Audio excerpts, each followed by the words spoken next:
Hello, everybody, and welcome back to another edition of the Powerful Stream. I'm one of your very humble hosts, Jim, and joining me today, first as always, from Morgantown, West Virginia. He always leaves them sore, yet they keep coming back for more. It's Andrew, the RPG Machine 86. How you guys doing? Oh, geez, couldn't be better, Andrew. How are you today? Oh, I'm feeling pretty great today, Jim. Well, you look good. Oh, thank you. You're very welcome, sir. And from San Diego, California, with her face on his nuts, even Sarkeesian would look pretty. It's Yell Chaos. I don't even know what face on. I'm fucking this up. I'm doing a Corey Marshall right now. I'm fucking this whole thing up. Oh wait, yes, she would. Yes, she would. That's more of a testament to the prettiness of your nuts, not so much Yeah. her face. Yeah, if you didn't get that the first time. All right. All right. Excellent. This intro is I've going. seen her. She looks like a foot. So there you go. This is just the best intro ever. And joining us tonight, you can see conspicuous by his absence, Karkamo is still putting his face on. We're expecting him. He's doing his makeup. He'll be right here. We're expecting him any minute now, and then we're going to berate the hell out of him for not being on time for you fine folks. But Waiting on the Panama Canal. that's what it is. Tonight we are joined by a very special guest, all the way from Vancouver, British Columbia. He's hotter than a heat wave and harder than Chinese algebra. It's the happy console gamer himself. Johnny Millennium is here.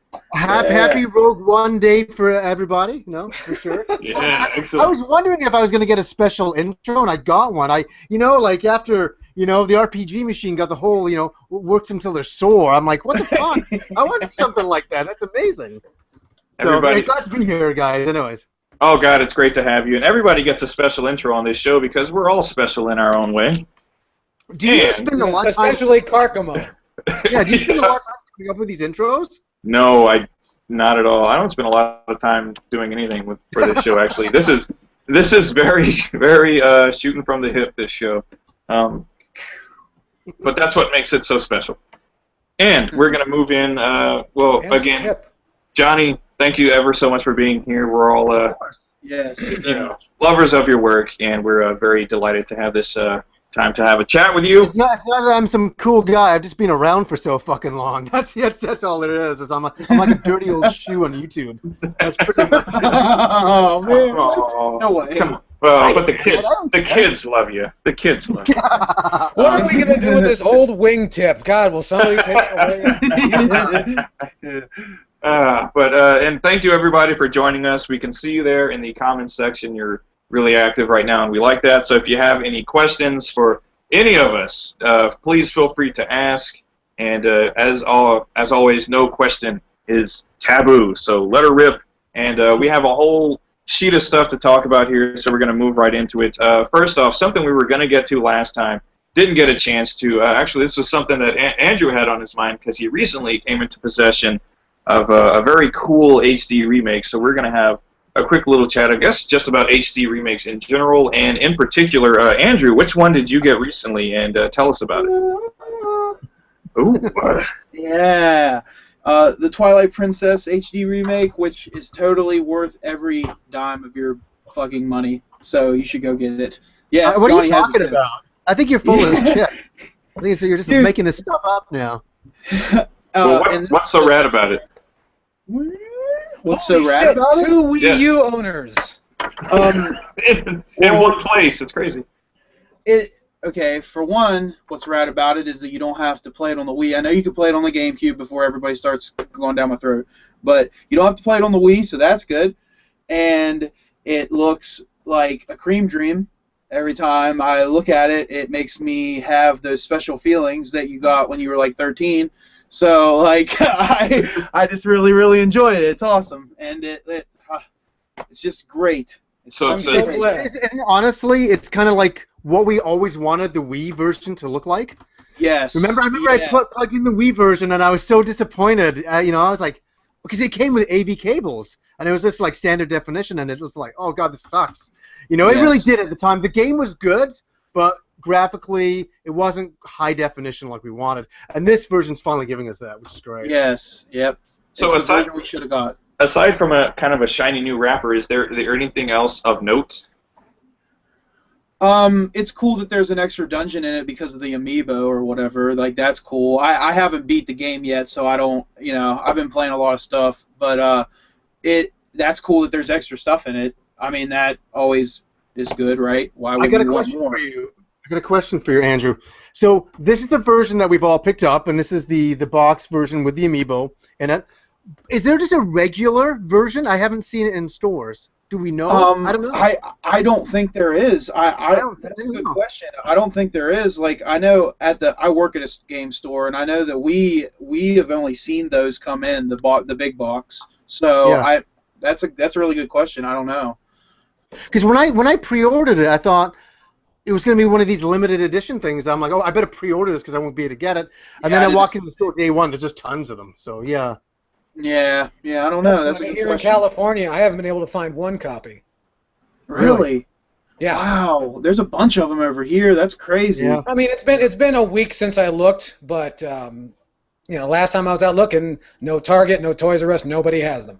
Huh. Same thing with the Fire Emblem games. The Fire Emblem games just flew off the shelves. They sold out up here too. Yeah, for sure. Well, like I reserved mine. We still don't have them. We still don't have them. I reserved this copy at GameStop, and they almost tried to screw me because it was supposed to come with this soundtrack right here. It's still, like, I didn't open it. I'm probably not going to. But, dude, I went in and I got my game and everything, and they didn't give it to me, and I didn't even think about it, so I didn't say anything. And then later in the day, I went back with my friend so he could get his copy, and he was like, hey, does the soundtrack come with it? And they were like, oh, yeah, we didn't even open these. And they opened the box right there and, like, handed him one. I'm like, hey, I got it earlier. I want one, too. So he gave me one. But isn't that shitty? Shouldn't they have just given them out? Like, did we really have to say something to you so you'd open the box? Oh, that's right, because you're going to sell it on eBay, you fucktards. Well, sorry, where did you go to get it? GameStop. See, what GameStop people do is they keep that shit. They keep those promotional things because if people don't ask for them, they'll keep them, and then they sell them on eBay. It happens every time. Every time, dude. Happens every time. Like, it's so lame. Because, like, Far Cry Primal, when I got it, I wanted to get the special edition that came with this little pin, like a lapel pin. And they were like, oh, we're sold out of them, whatever. And then the next day, I go on eBay and just tons of them listed on there for like $20 a piece. And it's like, really? I didn't even know there was a soundtrack available for pre-ordering. Yeah. I had no idea. Yeah, see that, and that's the thing. Like, I didn't really know about it either, but when my friend went in, he was like, "Yeah, that's one of the reasons I reserved it here because I wanted a soundtrack." And I was like, "Oh, well, I want one too." But like, luckily they gave it to me. But yeah, they didn't even say anything. It was like, dude, you guys are scumbags. They're hiding them. It's got to be the only CDs that actually draw money these days. All right. Since we're on the subject of HD re-releases, are there any others that anyone in the room is looking forward to? I know the Resident Evil remake and I think Resident Evil 0 both just got HD re-releases. Anybody looking forward to anything else? I'm looking forward to the second one, the remake of number 2. Yeah, that's like that's a remastered remake, but that's one I'm really looking forward to. Yeah. If it's anything like the Resident Evil remake, then that to me is a legitimate remake. A lot of these HD, it's not really correct to call them remakes because they're re-releases. They're just kind of given a graphical upgrade. The Resident Evil remake is a legitimate remake. So if they do that with Resident Evil 2, then yeah, I'd be very much looking forward to that. But as far as just HD re-releases of 0 and the Resident Evil remake, so they're re-releasing a remake, it's getting that's a little a little silly to fucking kind of say out loud. But thoughts, anyone, on these new Biohazards? Yeah, dude, I'm psyched. Like Johnny said, especially for this first number 2, like, because that, I mean, we've wanted that for a long time, and it hasn't happened. So the only thing for number 2 that I hope they do, it's always nice when they stick with the originals and they don't change things because we all hate change. You know what I mean? From things that we loved when we were younger. But I think they need to extend it because it's not a long game. It's a wonderful game, but it's a game I finished in an afternoon. You know what I mean? It's not hard stuff. So I'd like them to add some more content to it and make it a little bit more. I know you could always, obviously bring in the second character, go through the game again, but just expand some of the areas because I just want to explore more and more of that game. I remember when the game was over the first time I played it, I'm like, this is it? I'm like, okay, well, I'll play it again. And I was like, this is it? I want more because I liked it. If they could kind of rehash like some of the extras they included on the DualShock version, like maybe the extreme battle mode, or like in Resident Evil 3, they had the Mercenaries mode, which I loved. I spent a ton of time on just the Mercenaries mode. If they could include lots of stuff like that, what was the other one? Was it Last Survivor, the one with Hulk, and you're using him, and you're going through all the stages. I remember that. Yeah. Yeah, but you're right. If they could expand the city. Which obviously they could now. It's not a PS1 anymore. You're looking at PS4s, and so that would be. But expanding the city, I think, could retract and take away from the horror vibe. One thing that really gives that game its horror edge is the things that you don't see and the things you're restricted from doing. Yeah, it's a bit claustrophobic. I can see where you're coming from. Yeah, like it. One thing I hope they come up with to it. Well, one thing I hope they come up with is to evolve the puzzles, because largely Resident Evil 2 is a puzzle game that has a bunch of violence on either end of it to make the puzzles not too hard, with a lot of backtracking going back and forth. And item management. Exactly. Yes. Yeah, exactly. Is there the fear then that they might want to turn it into something akin to the more recent Resident Evil games, where it's a bit more action-oriented, kind of like 5 and a couple of campaigns on 6? Well, even with those games starting to show a slowing of their momentum, maybe this is right about the time when games like this are being rethought. I know we've complained about it for years and years and years about everything's going more action. Everyone remembers Resident Evil Operation Raccoon City, and it was much decried by all. I think if they go the route they did with the first Resident Evil Revelations, which was kind of a return to horror with the camera pulled in close, because the second one, I was watching Avalanche Reviews talk about the second one the other day, and he wasn't so happy with that one because they pulled the camera back and they kind of put more emphasis on the action, whereas the first Revelations is a return to like classic Resident Evil style. I think if they put that into this Resident Evil 2 remake, you're updating it, you're giving us something new, but you're keeping that horror element. I think that's, for me, that would be the best way to go. I understand they're farming this one out. There's going to be some outer development teams which are full of young people, unfortunately afraid of losing their jobs, but young people with new ideas. Maybe we are finally coming to that point to where this gameplay, they will be able to update a classic instead of just, here's something else that bears similarity to it. For instance, if anybody remembers a Mel Brooks film called To Be or Not to Be from the early 1980s. Anybody remember that film? Yeah, I remember that one. Yeah.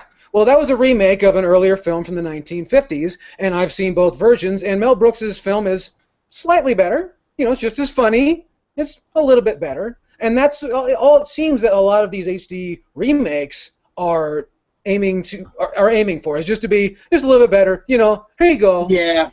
Kind of like how when you had a sandwich and then a sandwich with Miracle Whip, it's not necessarily better, but it's different.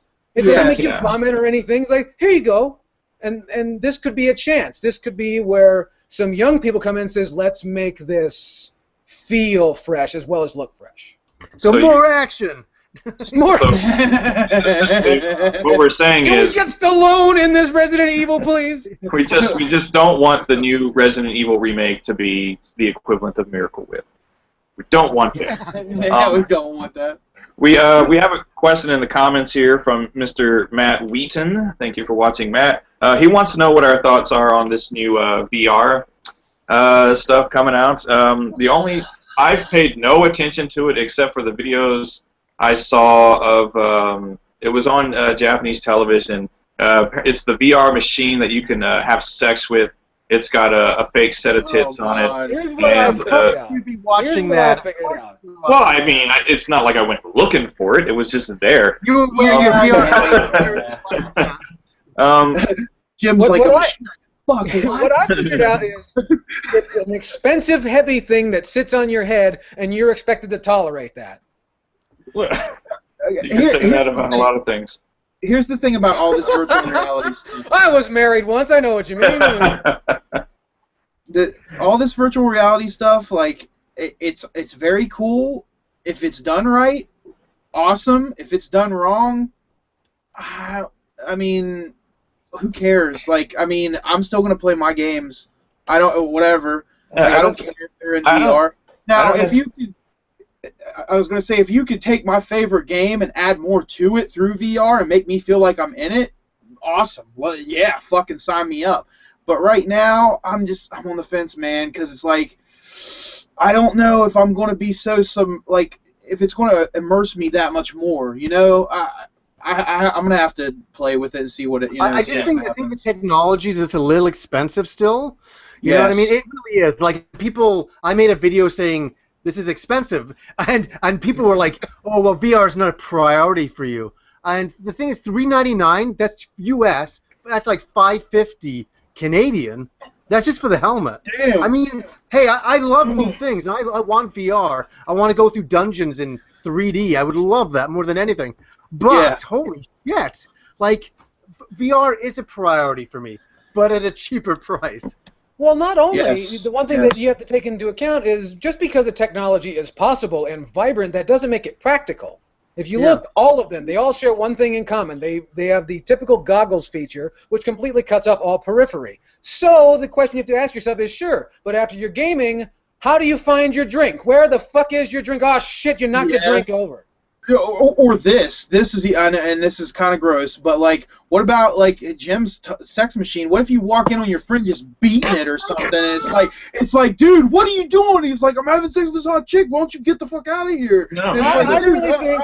No, because I think. Disgusting things I could say about that would gross everybody out, but well, here's what I think. What I think. The machine beats it for you, Andrew. So okay. Well, your machine beats it, but I'm just saying, for my broke ass friends, they're buying the $400 one. They gotta beat themselves. It's like they have to buy the manual version.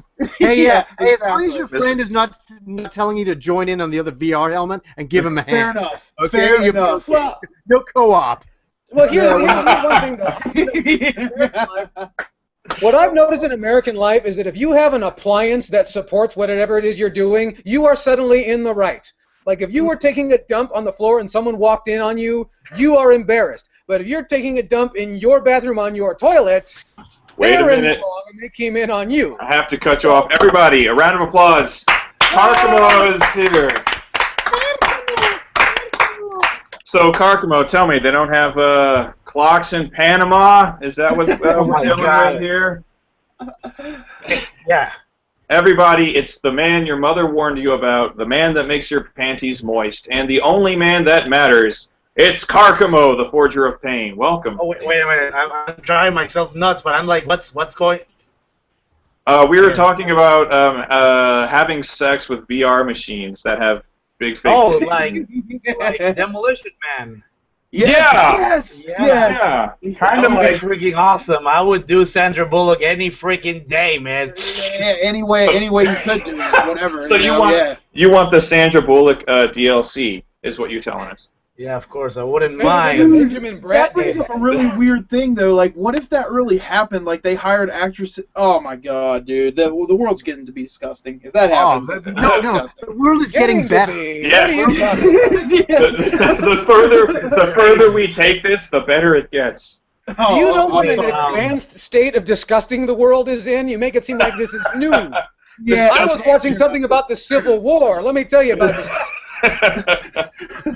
Okay, well, I don't know what's going on here, but this is crazy right now. I mean, if our host Jim would let me like say a few words. You know, I don't think I should because. No, you're not allowed any words. You're late. You've really disappointed me today. I guess guys who forget about daylight savings time usually don't get to get a word in, but since you're my friend and all, so that's what happened. Daylight freaking saving times. We don't have here that in Panama. That doesn't even make sense. Apparently you do. Apparently you do, because you would have been here on time. Okay, so Carcamo, I'm just gonna real easy for you. Spring forward, fall back. Now, go. What do you got? What do you got? Yeah. Okay. Can you repeat that? Sorry, I didn't hear that well. Spring forward, fall back. It's a little trick to help you remember. You guys were talking about that. You were talking about that. Wait a minute. What? We were talking about VR headsets and having sex with them. We told you that's exactly what we were talking about when you came into the chat. That was the extent of the conversation when you jumped in. Oh, okay. So because we were talking about VR, and it inevitably led to sex, and then you're having sex with your VR. So it didn't inevitably lead there. It started there. That's okay. Well, that's true. That's true too. Okay, I just want to say to the audience and to our guests here that sorry I'm late. And I just want to say, I'm guessing you welcome Johnny Millennium, but hey, just wanted to say that I'm a big fan. Love your pickups video. I bought a lot of shit because of you. And let me say, I don't work for any company, so you know what I mean. It's not like no, I know, like when you did your Dragon Quest videos of all the things you have. Like, I just got into eBay. I'm like, oh my god, I need that fucking plushie. I need to get the yeah, so... Yeah, it's so funny how much of a sickness this video game collecting can be, you know what I mean? It's so much fun, but it's so crazy how we're all so into it. But it's our hobby, right? There's worse things to be into. Yeah, it's true. Absolutely. You can say that all the way until you have to move. Yes. Well, we all just saw Carcamo's little what is it? Your Storage Wars. Oh yeah. Dude. Exactly, Chaos. That's what happened, man. At some point, you got to step back. When you're at that point where you need like buildings, just entire buildings, just to accommodate your gaming addiction, maybe take and your name is not Classic Game Room. Really. Yeah. Take a step back, analyze your situation there. My sad, pathetic life, man. So Mr. Carcamo, I watched that video today, and I could swear for one frame I saw the real you. Well, that's like that's an assistant. You know what? Well, I'll give you this. It may not have been you. It may have been somebody using the Force and traveling really fast because it was like blurred imagery. So it might have been you, but it might not have been. He doesn't know how to use the Force. Carcamo doesn't know anything about that. He was in parts unknown. Yes, an assistant that looks astonishingly like Carcamo. Even wears the same clothes, oddly enough. We have a question in the comments here. It is from, I hope I pronounced this right, Melfis Sky. This was something I had heard just smatterings about. He says he wants to know our thoughts on Nintendo and the Wayne Foundation president being attacked online for firing Allison Rapp. I'll just say my piece on this is that I don't know a lot about this Allison Rapp girl, but all I know is this. When you work for a company, it doesn't matter if you work for Nintendo or anybody, get the fuck off social media and shut the fuck up. And she was just blabbering. You know what I mean? It doesn't even matter all the stuff that she's blabbering. Shut the fuck up, go on radio silence, do your job, and respect your company. That's all I got to say about her. Pretty much. I mean, you could even be on social media, just don't fucking talk about work. Yeah. People, it's so fucking stupid, man. Yeah. Like, don't talk about work. You can get on your social media and be like, I had a bad day. You don't have to be like, I had a bad day because my boss told me I suck and I think he sucks. Like, dude, shut up. Like, just shut up. Like, when you work in like Treehouse inside Nintendo, that's like a position that I think so many people would die for. Just, have a bit of respect and shut the fuck up. Because wasn't she like... job at the Treehouse, line A is probably shut the fuck up. Yeah, because Nintendo, secrets is what they do. If you can't shut the fuck up, you can't hang around. You have to sign the document. I'm almost certain there is an NDA when you get in there. You can't fucking talk about what goes on here. This is a picture of Mario on the top, like shaking his finger, and it's just like, shut the fuck up. If you think you're gonna say anything, just shut the fuck up. It's all like this Marxist propaganda with Nintendo characters. Right. Like I was reading about her. The sun will rise again. Yeah, but I was reading about her about a month ago, and I was like, "There's a lot of controversy about her," and so I decided to look at her Twitter. Even a couple weeks later, I was like, Holy, she doesn't shut the fuck up. Yeah, and then she's like, I'm fired, I can't believe it. It's like, really? I could believe it. Wasn't she? Well, what was her position? Was she like a public relations person or something like that? Yeah. something like that? Because How would a public relations professional not know to not say shit like this? they said that she got put on blast for a lot of like pro-pedophilia. You know what? And That's like a subject matter that I don't even want to talk about. I kind of read a bit about it, and I was like, this is so fucked up that I don't know. I don't even know what's going on with it. I don't know why she's talking about it. I don't. You know, it's so fucked up. Okay. Definitely. Taboo subject.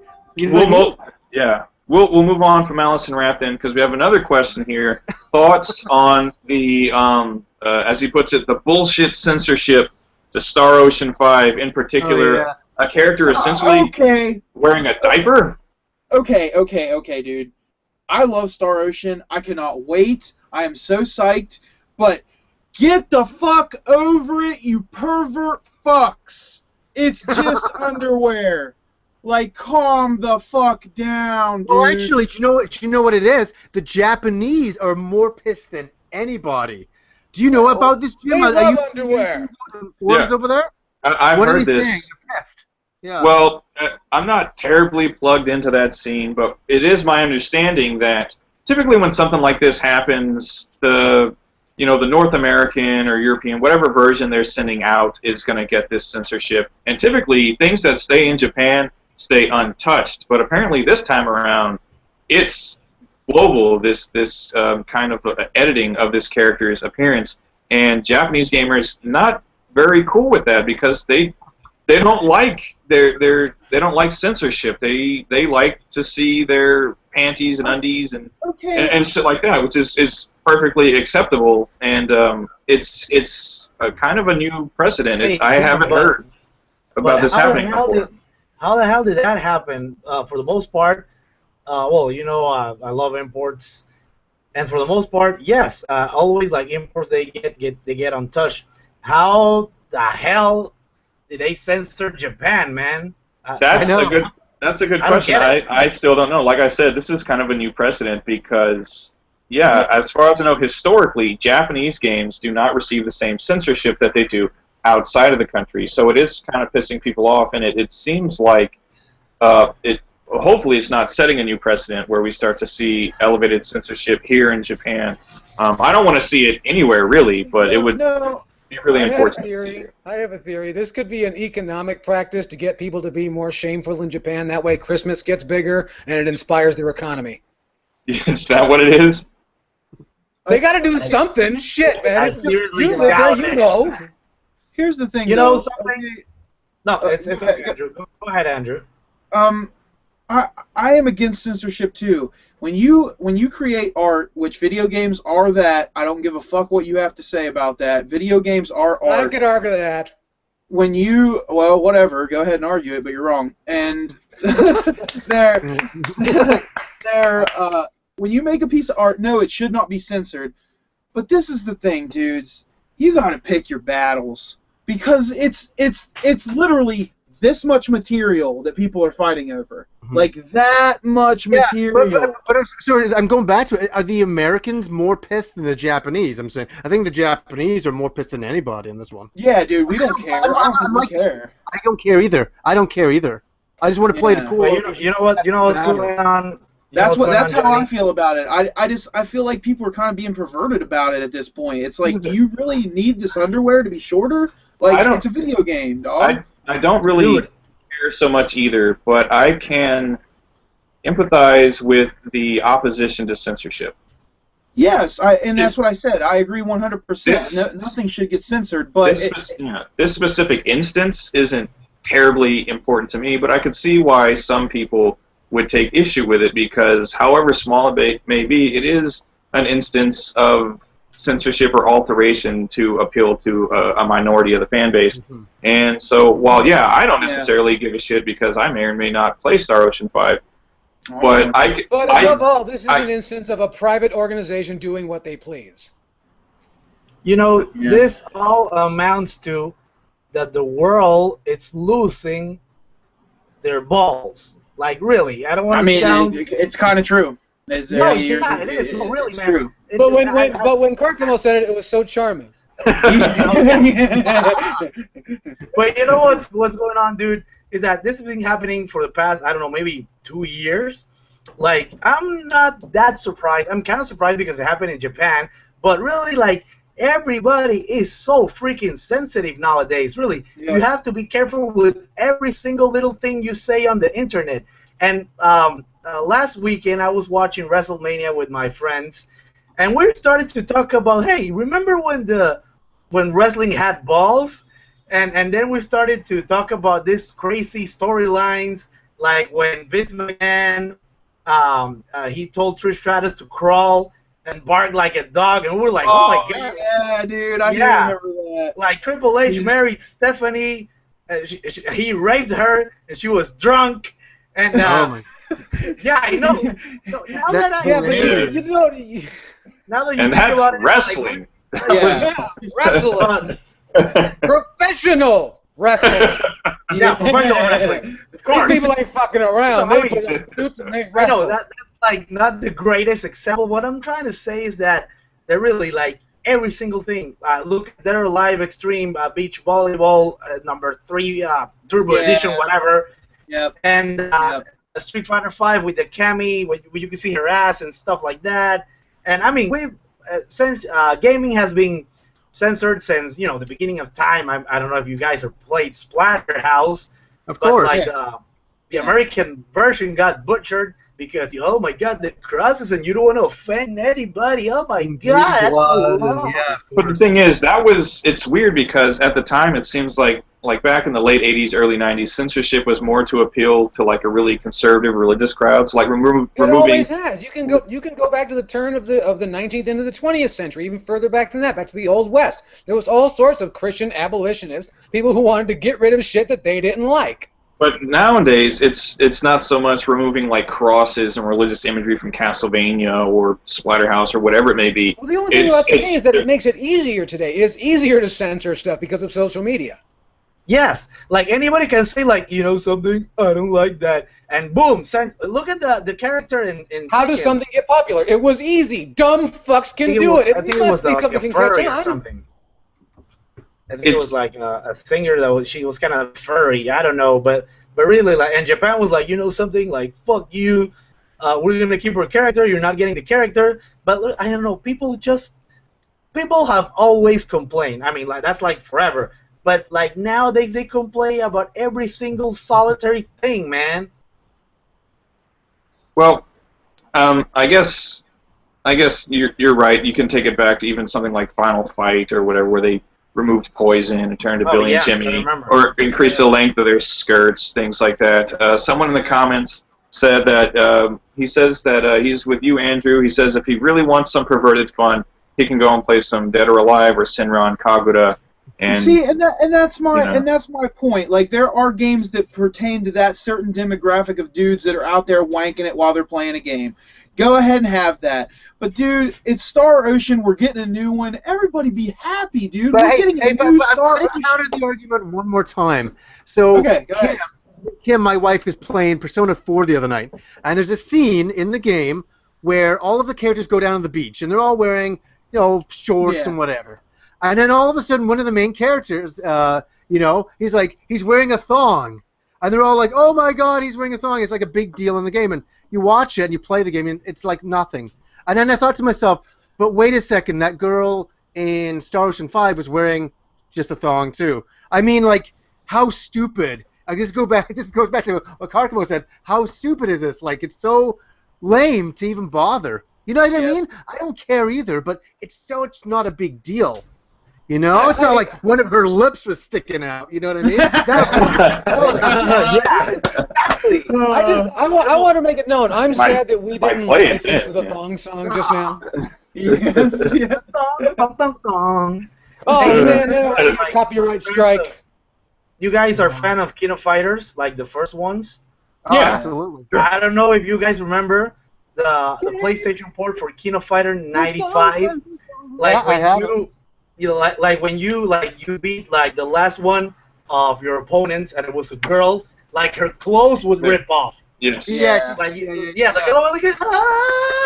and then like really you can see like her bra and part of her panties and really like I mean just to clarify to Andrew and the audience, I was one of the guys that I was wanking, but Yeah. you know That's the a game, lie, the and I game don't had believe balls, man. That's what I'm trying to say. Yeah. Oh Well, and I'm not trying. I'm not trying to. Karkamo? You talking about this little gem here? Oh, Yes, oh, of course. There we go. But yeah, I mean, I'm not trying to insult anybody or anything. Like, to each their own, whatever. But I just think it's so silly that people are freaking out literally over like that much of material on this girl's ass. and it's a testament because it's kind of classic knowledge that sex doesn't indeed sell. You could see that when PlayAsia announced that they were going to be carrying the new DOA Extreme, their stock went way up. That's Made true. Started printing money after that because they were selling the new DOA Extreme. Gonna move on. We got a question from our good friend Dom over at Dahmer Cool Stuff, and this kind of Big Dom kind of ties into something we were talking about last time. That motherfucker owe me $5. He does. Yeah, he does. He owes us all $5. I think maybe he was being like a little facetious. He says, "How do we heal after Chameleon Gate and prevent a civil war?" I think he's pulling our dicks. But it does. You had brought up something Did earlier. he make a Joey Ryan out of us? Is that what you're saying? Possibly, but you were Is that what talking something that ties into it because you were talking earlier, Chaos, about Mike Kennedy and some of the recent statements he's made, trying to distance himself as much as possible from the Chameleon. What's going on? Well, I'm getting segmented reports as it stands, but from what I understand, he decided to. I don't know what to call this, so I'm just going to say confess. He confessed to the Atari Age forums that essentially he had nothing to do with this. He had no intention. He didn't mean to deceive anybody. He had nothing to do with the prototype process. He doesn't know a whole lot about cores and how putting a console together works. Like anyone needed to be fucking told that. Like that needed to be clarified, that you don't know anything about making computer video game systems. Yeah. So who was the fucking Emperor was behind this? Then there was like a hologram. Yeah, that's what it was. That's what it was. There was a hologram somewhere. Like well, what happened was Mike in New York. He was in New York City, and this little Asian boy came up to him and said, "Hey, come down here." And he found an artifact shop, and there was this old man, Mr. Lee, who was selling. And Mike Kennedy said, "I'm going to take this and make my console, and my console will feed my magazine, and my magazine will fill my console, and I will be king of the nerds!" He's in his own little private room in like a hologram. It totally looks. I don't want to make him look like shit or anything, but I'm going to. He just won. He decided that he was going to be the Hiroshi Yamauchi of Orange County, California, and have his magazine and his console, and one was going to feed the other, which is totally fucking illegal.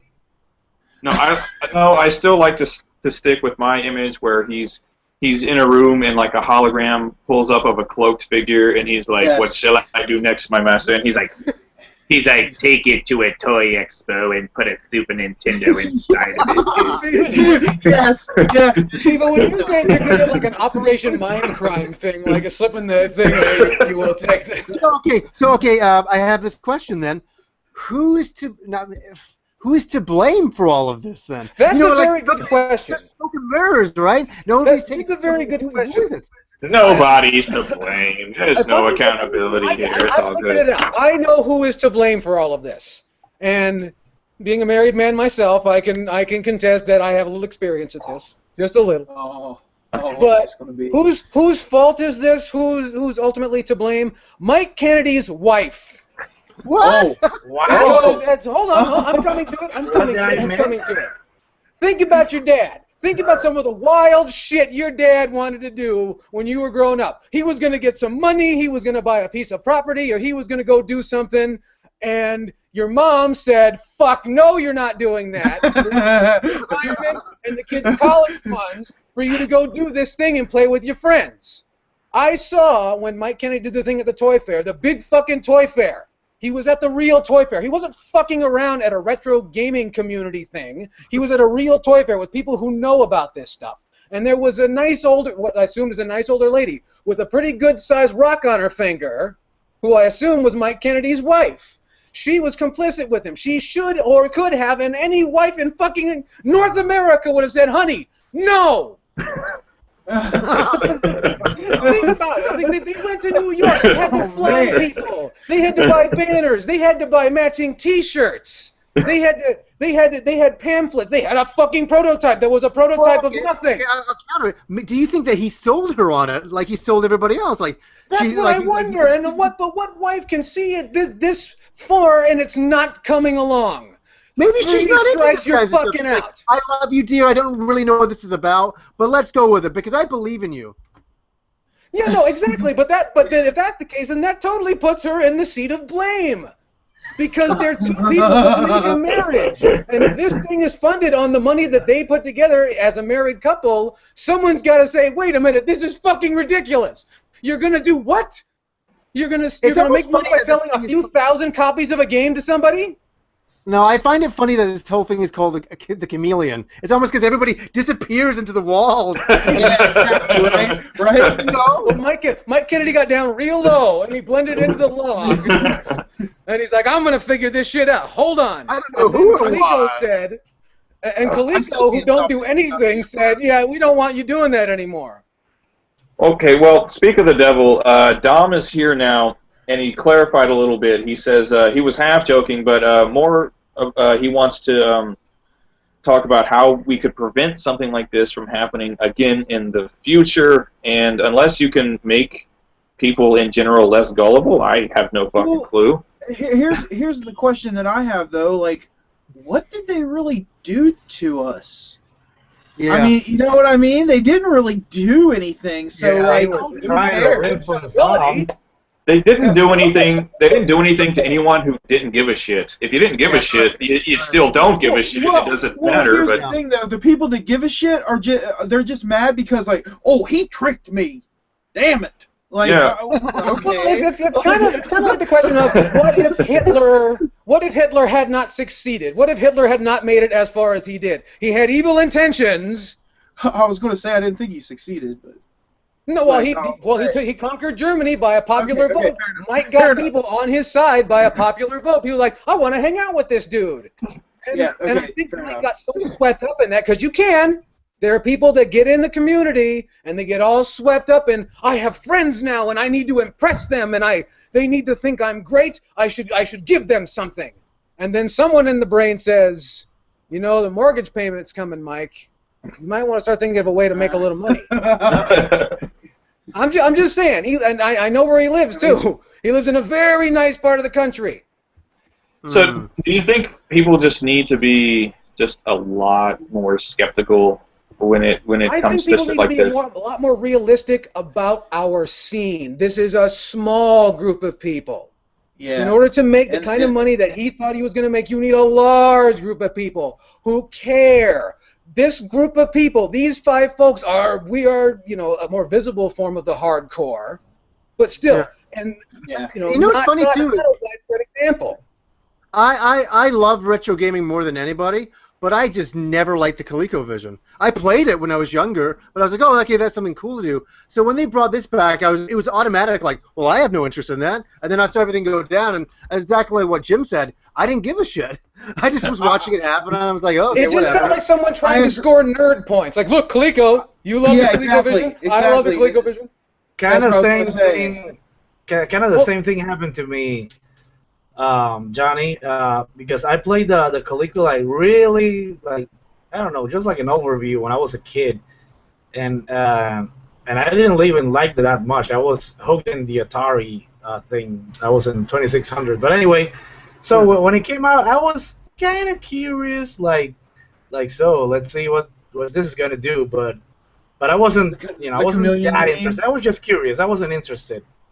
Yeah, like it's not like it's only old. I hate to say, and I'm the oldest person here. It's only old men that I found would really be interested in this. Like, oh my God, the Coleco is coming back. I started really with the NES, and I'm older than everybody, and I didn't care. The If thing you were is, trying to make, Go ahead, I was Andrew. gonna say, Andrew, if go you- ahead. You had something real good. Cook it up, babe. If you're trying to make a system that, because what did it play? It played NES and Super Nintendo, or was it going to play like a bunch of no, different? it was going to be its own standalone system that played its own unique cartridges. Okay. And Well, eventually, it could wasn't model it other. like 16? Was it 16-bit, or was it like further than that? Or Well, there was a Super Nintendo inside of it, so yeah. well, I mean, yes, fair enough. But Are you I don't asking think, what like, was the kayfabe that was actually in there? well, my point is this though, like Johnny said, like Coleco is something that's like someone from the Atari age like bracket is going to care about, you know. And like if you're going to make a modern system with cartridges, why would you name your system Coleco? Like Because there I hasn't think been he a was- fucking Coleco in He was- forever. I think he was shooting for hardcore nerd points. He wanted to score with a certain group, the group of people who are directly around them. Okay? Mm, Everybody here, yeah, raise your yeah. hand if you own a ColecoVision. Raise your hand right now.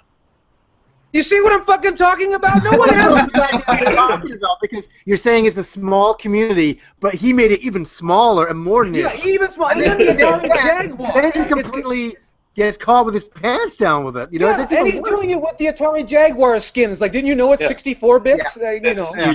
You take a third-rate name like Coleco, which it really is, because when people think back to that era, they think Atari. Nobody fucking thinks Coleco. Coleco's an afterthought. So you take a third-rate name like Coleco, you slap it on a fucking Jaguar shell, which is synonymous with shit. This There's just so many things going You wrong. only knew Coleco. You only knew Coleco if your parents shopped at Montgomery Ward instead of Sears. That's the only. That's good. Or you were those poor folks that had to go to Dillard's. But that's It's where you funny, got the the more television we at Dillard's. The more and more we talk about it, the Coleco name, the skin, what was inside of it, it just seems like a huge joke. It's like, Yeah, definitely. it's That's insane. exactly what I told my wife. I said, what was he trying to do? Was he trying to sell this to as few people as possible? Because it seems like every move is trying to hit this other niche group of people who don't have fucking money because they're spending $700 goddamn on some fucking game that actually came out for the ColecoVision. They It's don't almost- care about your shit. It's almost There's as a though reason. it's almost as though he forgot he was doing it at some point. Like it's like his friend, he's like some friend, like he's just sitting at home, like just having a beer, watching TV. Some friend calls up. He's like, "Hey man, Toy Fair's tomorrow." Again. Like, "Oh shit, that's tomorrow." Yeah, just slap this in there, and no one will notice. Let's. Dude, that's Wait, hilarious. where's the That tape? feels Why, me. where'd you put some tape? Like, Let's be honest here. When you come up with a video game machine, it's about hardware. It's about engineers making stuff with boards. That's where you start. He started with a name and Coleco, the ColecoVision and the skin. Oh, and then shit, we had to put something inside of it to run these games. It's so insane. Well, and it's just the way, like, he called himself the president. Like, he put as much effort into this, it seems, as most people put into their band. Like, yeah, come check it out. It's like he was. It's almost like a little kid, like planning to have his own clubhouse, and he just kind of loses interest halfway through. And somebody shows up. Like, here's gonna be the rocket launcher, and over here. Or like the Little rich kid's like, kid. wait a minute, I am simple person. I am not Hiroshi Yamauchi. I cannot do this. It's like And the- I just like really the- think, and this is going to sound maybe very shallow of me, but I just think this was a bid for him to be the cool. I belong to the Southern California Classic Collectors Association on Facebook. Come check us out. And I think his whole initiative with the Retro Magazine and the Coleco Chameleon was to be the coolest guy when all us people get together. Well, That's then- what this seemed like. This was a bid to be He's a king cool of the guy. nerds, and it was a really expensive way of doing it. Andrew, you had something? Sorry. I said he succeeded then because he's a real cool guy. I mean, I think he's the coolest guy. So He's rolling in the pussy now, man. yeah, dude. It really ruins it for somebody out there, and I don't know who that person would be, but somebody with real passion for the hobby that's like, yeah, I want to create a brand new hardware, and I have friends that are making indie games, and I want to create a system for that. I don't think this should happen anyways, but it ruins it. The scene's Yeah. ruined now forever. But if you really look at it, he was trying to sell a frame of mind. He was trying to sell you a time period when print magazines mattered, and a time when, you know, you could get away with not updating a video game. Because you didn't have to work under a fucking gun like a lot of these kids do to get these video games out the door for the major publishers. It was a different time. You can't bring it back. So I want to paraphrase Danny DeVito. I know we've been talking about this for a while, but I want to paraphrase Danny DeVito. Danny DeVito said that one time there was a bunch of places in this country that sold buggy whips. And at the very last one, there was one last company that sold the buggy whip. And they made the best goddamn buggy whip you ever saw. But the automobile was around and it didn't fucking matter. Yeah, yeah, it's the truth. You cannot bring back the past by surrounding yourself with lies. And that's what this was. This was much like the Microsoft HoloLens, a way to just fill in the world around you and make believe that this is all really going to happen. Well, nice. Yeah. Let's move into something a little more cheerful, maybe. Something kind of creative. We're never going to get a Microsoft sponsorship. No, it's important to address stuff like this. But we're going to move on because we got a question from Jason Michelucci. He actually had a couple of questions for us. This one's always fun. He wants to know if you could create your own dream game, some new original IP. What kind of game would you make? What would you incorporate into it? Karkamo, you're kind of the silent partner today, so we're going to let you start. If you could have a dream game other than the VR pornography we already discussed, what would your dream game be, Karkamo? It has to be a new IP, or it could be like a mashup of things. You know, it could be a mashup of different gameplay elements and stuff like that, but it would have to be a new IP. You can't just say a new Castlevania or something like that. God damn it. That's too easy anyway. Yeah. He wants a new Custer's Revenge. Okay, you know, He sure does. I would like, and it's gonna sound weird because I'm a pro wrestler, and like pro wrestling games are not my bread and butter, but I would like a pro wrestling games that you could have like ridiculous moves like WrestleMania from I think it was 1996, the arcade game, or to say something more modern, the WWE Superstars. It's Superstars, right? Yeah, the one where okay. Yeah, so something like that, but kind of with Mortal Kombat things where you could like pile drive a guy and his head would explode with fatalities and stuff like that. And that would be cool.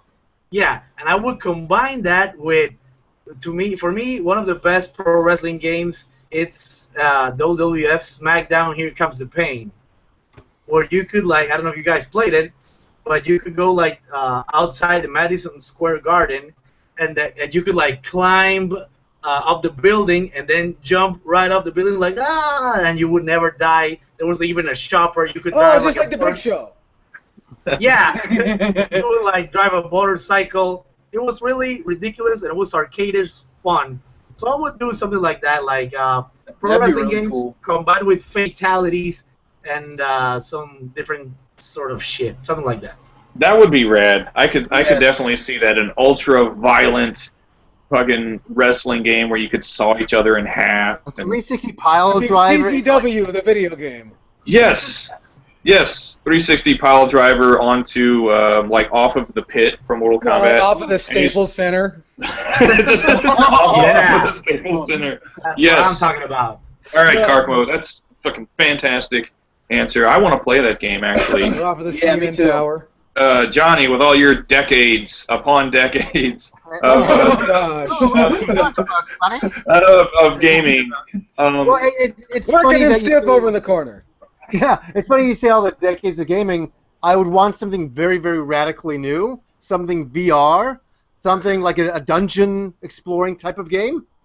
You know, with hentai awesome. elements. No, I'm okay. Yeah. You don't have to put that qualifier on it. You don't have to kid about that. A lot of Not on tentacles. this show. But quite honestly, like a dungeon exploring game in VR, where you really and a Japanese one too. Not like I could stand an American one, but imagine a really good Shining in the Darkness would be really good. Something like that man, that would be dope. designs like that. Oh, it'd be wonderful. Yeah, something like that. That'd be cool as motherfuck. And imagine you could do co-op with your friends. Holy yeah. Awesome. So That's would right. you like kind of like a VR experience then, but it's like you're put into kind of like an 8 or 16-bit environment instead of something ultra realistic? Well, you know what I mean. You could almost like do, like a retro style look, but that is modern. You know what I mean? I'm not the artist to do that. There's way better people who work in the industry who could figure that out for me. But just in dreaming wise, it would be. But Yelkus, what's really funny is what I just described is double fucking dungeons in Yes. VR. Yes. That's right here in the comments section, actually. While you were Somebody saying just that, said it's like, that. you know what else Oh, you could that's do? hilarious. What else you could do is you could release it solely in the Korean language. That way you offend the largest group of people possible with its release. Oh, jeez. Hey, yeah, exactly. But Jim, we could have Dragon Knight in VR. Yes. Oh, yes. Ever played Old Dragon Knight. Kingsfield? Oh yeah, Kingsfield. Kingsfield. Yeah. Yeah, I don't know why, but when you were talking about that, I don't know why I thought of Kingsfield. I love that game. Kingsfield's the great, original dude. PlayStation. Wasn't that a precursor to like Dark Souls and all that? Yes, yes. It was technically the first Dark Souls. Yeah. Isn't that interesting? But I could definitely see that was an awesome like VR throwback to the classic dungeon crawlers would be cool. Andrew, you got it. What do you got for us? Okay. Well, if I could make any game, I would make okay. Let me think. One of my favorite games from the last generation, I know Johnny likes this game too, is Lost Odyssey. I love that game so much. It's such a great game. It's such a great game. I would love to have a real, like, crazy fantasy, over-the-top, turn-based fighting RPG for a console that, like, just kind of threw it all back to, like, that old, I don't know, like Final Fantasy 3 or like Chrono Trigger type feel. I don't know if I do graphics like that. Like, it would be cool. That's why I brought up Lost Odyssey. I think it'd be cool to do like new graphics, like, totally 3D, crazy graphics, but like a turn-based. Because we don't get games like that. I mean, we do on handhelds, but we don't get them on consoles anymore. Not like quite they the don't same make, way. Not in the same classic way. Yeah. No, not in that way. That would be and like the lead character would be me. Of course. Right. Well, I would want to be the lead character. If it was my game, honestly, I would want to be the lead character. I would want to look at that character and be like, man, I look so badass. Like the entire game would just be filled with bearded men roaming the fucking battle. No, the rest of the characters are females, of course. So it's just you running around beating the shit out of a bunch of women? No, like, all that aside, but I just want a really, really grand... That'd be great. You should pull your hammer out of your beard. Yes. All your weaponry is in your beard. We could do And that. your sustenance, like a cheese sandwich and potion is in there too. Yes. Everything in your beard like, is your own satchel. Anything like that, though. Like, I just want a big, grand, turn-based RPG, like, because we just don't get them on systems anymore. It kind of, I mean, like I said, on handhelds, but... You play Xenoblade Chronicles X? No, and that's, like, high on my list. I want to. It looks really awesome. but no, the only reason why I'm bringing it up is it's gone so complicated. Like, I almost like a little bit more of the simplicity of older games. Like Xenoblade Chronicles is like, it's fucking insanity. It's like flying a jet. Yeah, exactly. It's crazy. Like all the information is being thrown at you. It's like Monster Hunter. If Monster Hunter got fucking caffeine injected right here, right into its vein. Well, I mean, and that's why I said the game I would make would be more attuned to like the older RPGs, because like you were saying, I want it to be a little more simple, but still have like, I mean, I don't want it to be a cakewalk either. I want it to be challenging, but not just like you were saying, like flying a jet. I can totally understand that. Yeah, I wouldn't want it to be that complicated. But I just want an RPG like that. Well, Chaos, what game would you make then if the ball was in your court? Really? I thought about what game that I could think of that's never been made. I wish there was a game just like Knack for the PS4, but a game that actually worked. I'm not familiar with this game. Yeah, but I never played Knack, so I don't know. Launch games, I thought it was really cool. It has a really neat concept, and just I really enjoyed the look of it, and I played it, and the game's fucking hot garbage. So if they could get someone to take Knack and turn that into a game, that would be bitchin'. Okay. I feel All right, that. Because you Can you can't say I'm describe- rehashing an old idea because they never got the idea hashed in the first place. can you describe hot garbage, please? Well, hot garbage might be different in Panama. Panama. You ever Yeah. fell in the garbage on a real hot night, Harkemo? Maybe. It was just like that. It was. Just like He's that. like, It was part of his act, is what it was. Okay. I've well, seen your physical comedy. I've seen the one off the basketball backboard. That was great. Yeah. that was Okay, yeah. next time, fall into a pile Still of can't garbage, walk. and I still you'll. can't walk right. Well, I that's- know, know but what you we're talking gave about, it for your Johnny. sport. well, next time, fall into some garbage, and it'll be a You're softer the Arthur landing. Ashe. You're the Yeah. Arthur Ashe of professional wrestling. Sounds like a good idea. I'll fall into some garbage next time.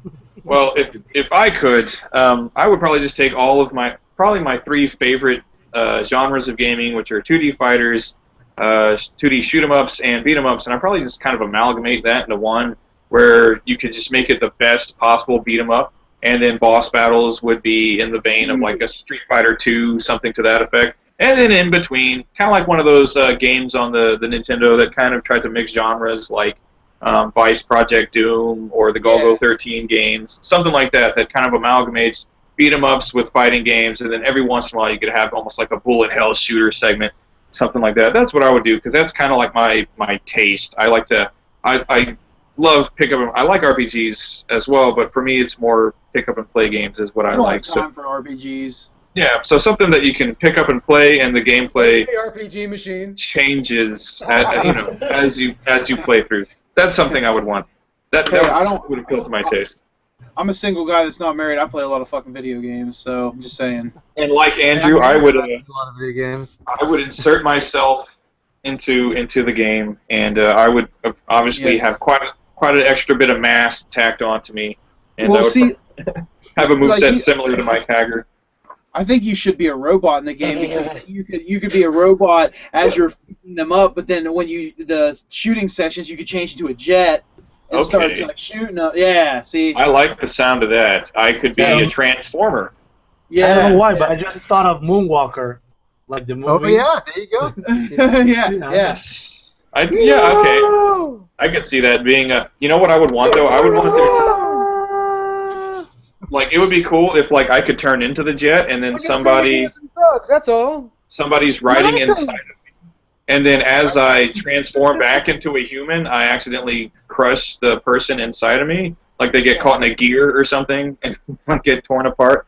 I would want that each stage where I transform, somebody has to pilot me, and then when we get back to the beat 'em ups, I have to turn back into my anthropomorphic form, and then whoever's inside of me unfortunately gets crushed by a gear.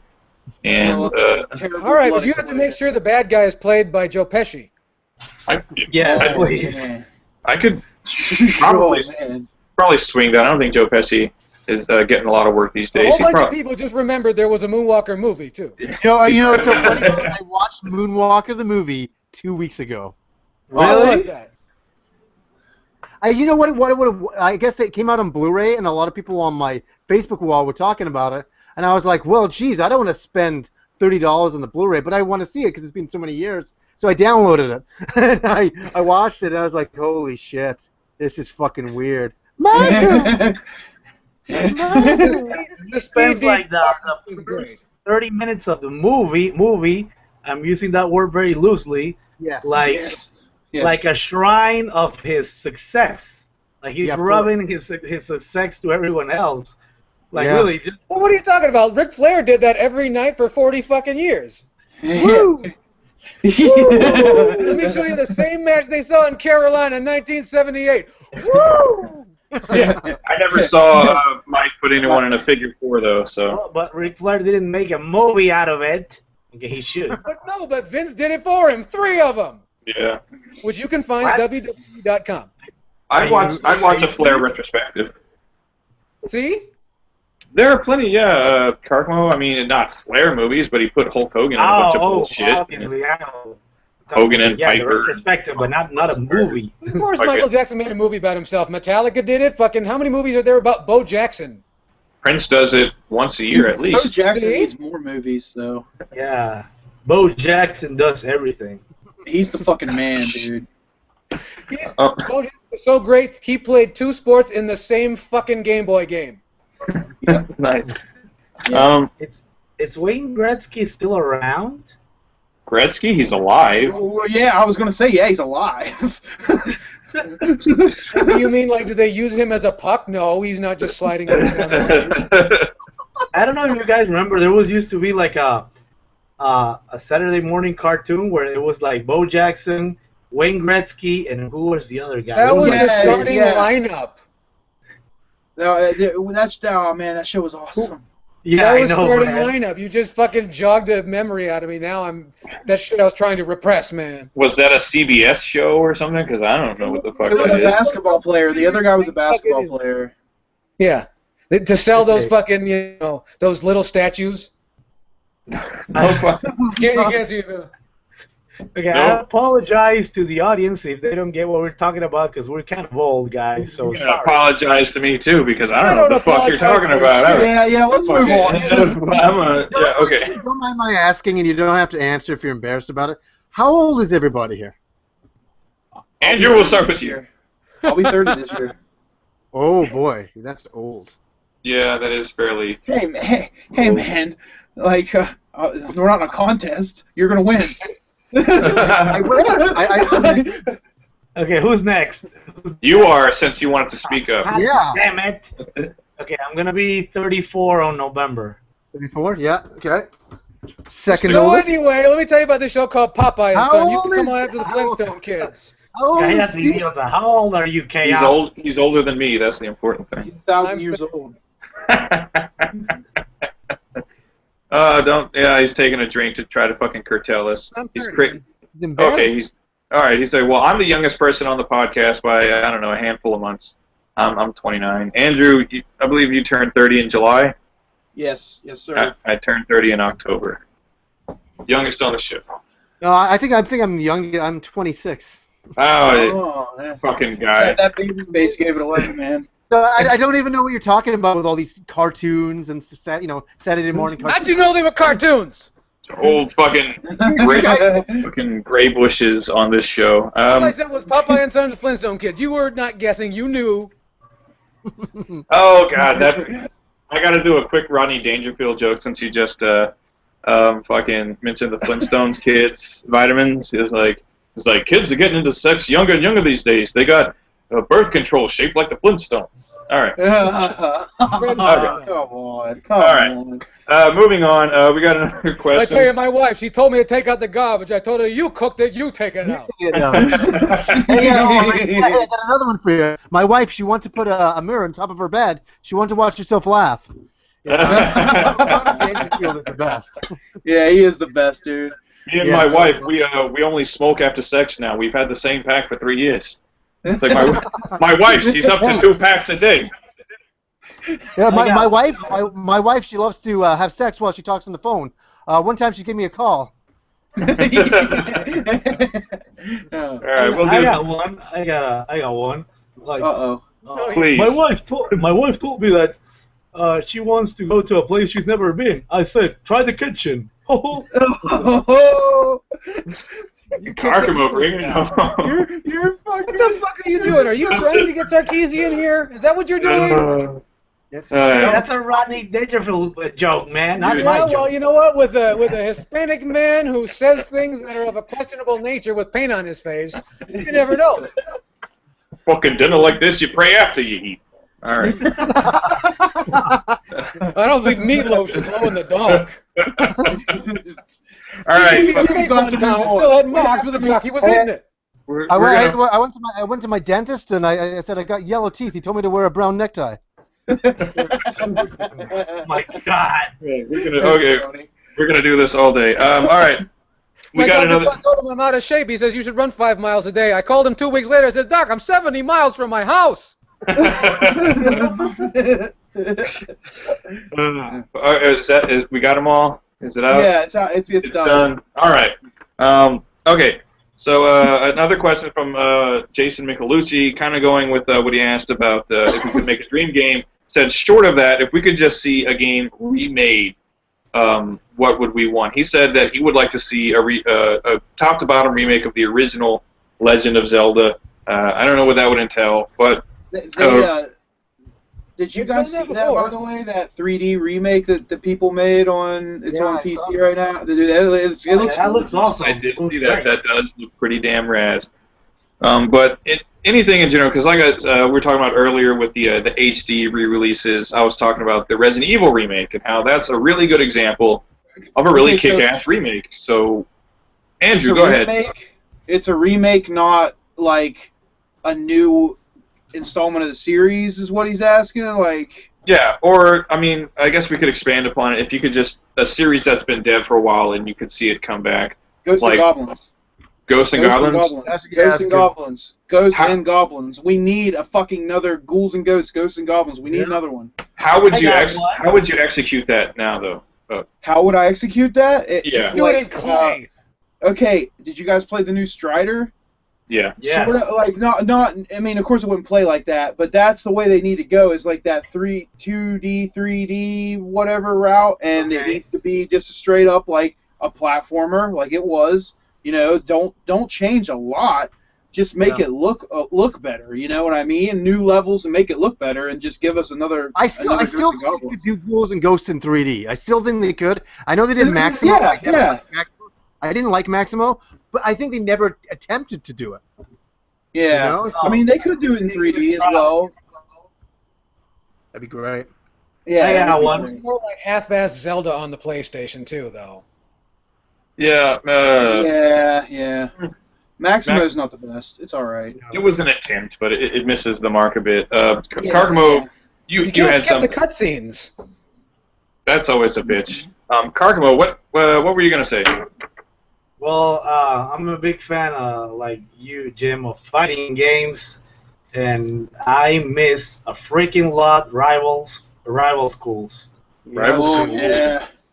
That'd be a good I don't know, like Capcom. Well, I mean, Andrew said it. I don't know why they have like most of their franchises, like good ones, like abandoned. Like really, they're not doing shit with that. Yep.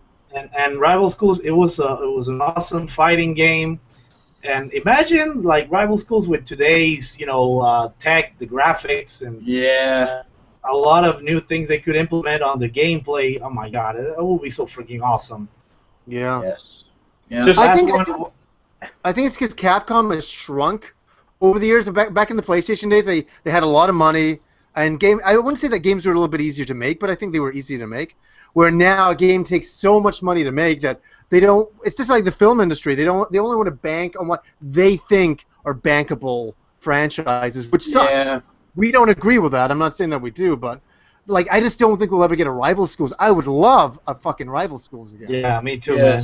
Yep. Yeah. I would like for them to just do something with the Rival Schools characters. The last time I remember anything at all was like Tatsunoko versus Capcom had. Dude. One or two. Just did. Sorry, dude. Go ahead. Finish what you're saying. Well, it had like one or two.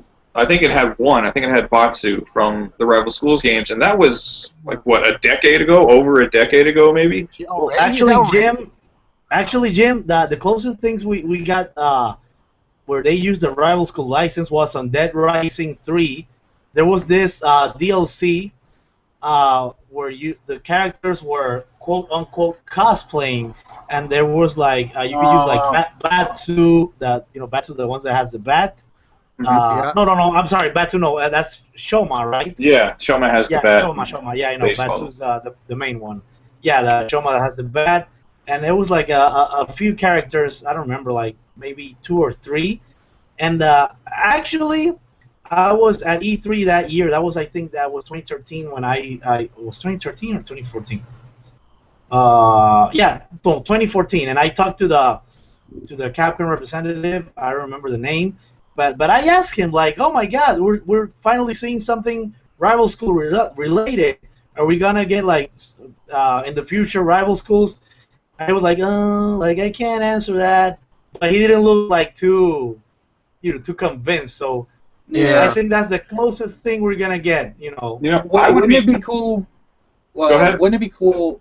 Wouldn't it be cool if Capcom just did a Capcom All Stars and just had like every fucking character they've ever had in a fighting game That'd be in the great. fucking game, dude? Like I'm talking like like Techromancer and like crazy shit that no one even fucking talks about anymore. Like all your characters and just like, dude, that'd be sweet.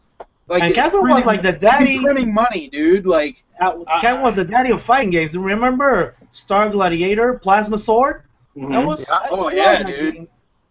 Well, And, even if it wasn't, because if they did something like that where it was like this big like collective of all their characters, even if it wasn't a fighting game or if that was just like part of it, like I could even tolerate like a rival schools kind of like a sports game or something like that, where it like even if you weren't going to release a fighting game, but you want to put rival schools characters and a bunch of other Capcom characters into it, and do something like when they had all the mini games in the rival schools releases where you could play baseball and soccer and volleyball and run track, and there was even a dance mini game in the second one. Just all that kind of shit in it. If it was just that kind of like collective of characters, like love letter to old school Capcom fans, even that I would be satisfied with. Or almost like a Capcom Mario Party or something. Yeah, like something to that effect. I like that idea. I could live with a Capcom Mario Party. But really, all that fan service stuff has really gone into the Versus series. That's why that's kind of where all those characters go now. Yeah. Unfortunately, again. Yeah.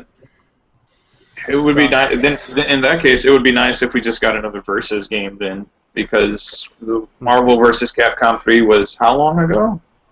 Fantastic fucking. Fuck, dude, a long time, man. Fantastic fucking game, but I haven't really heard it. I've heard that I think someone at Nintendo or someone at Capcom. I think maybe it was Yoshinori. What's his tits? Yoshinori Ono. Yeah, that he had suggested something to the effect of a Capcom versus Nintendo kind of thing. Smash? Wow, that would be awesome. Oh yeah, I heard about that.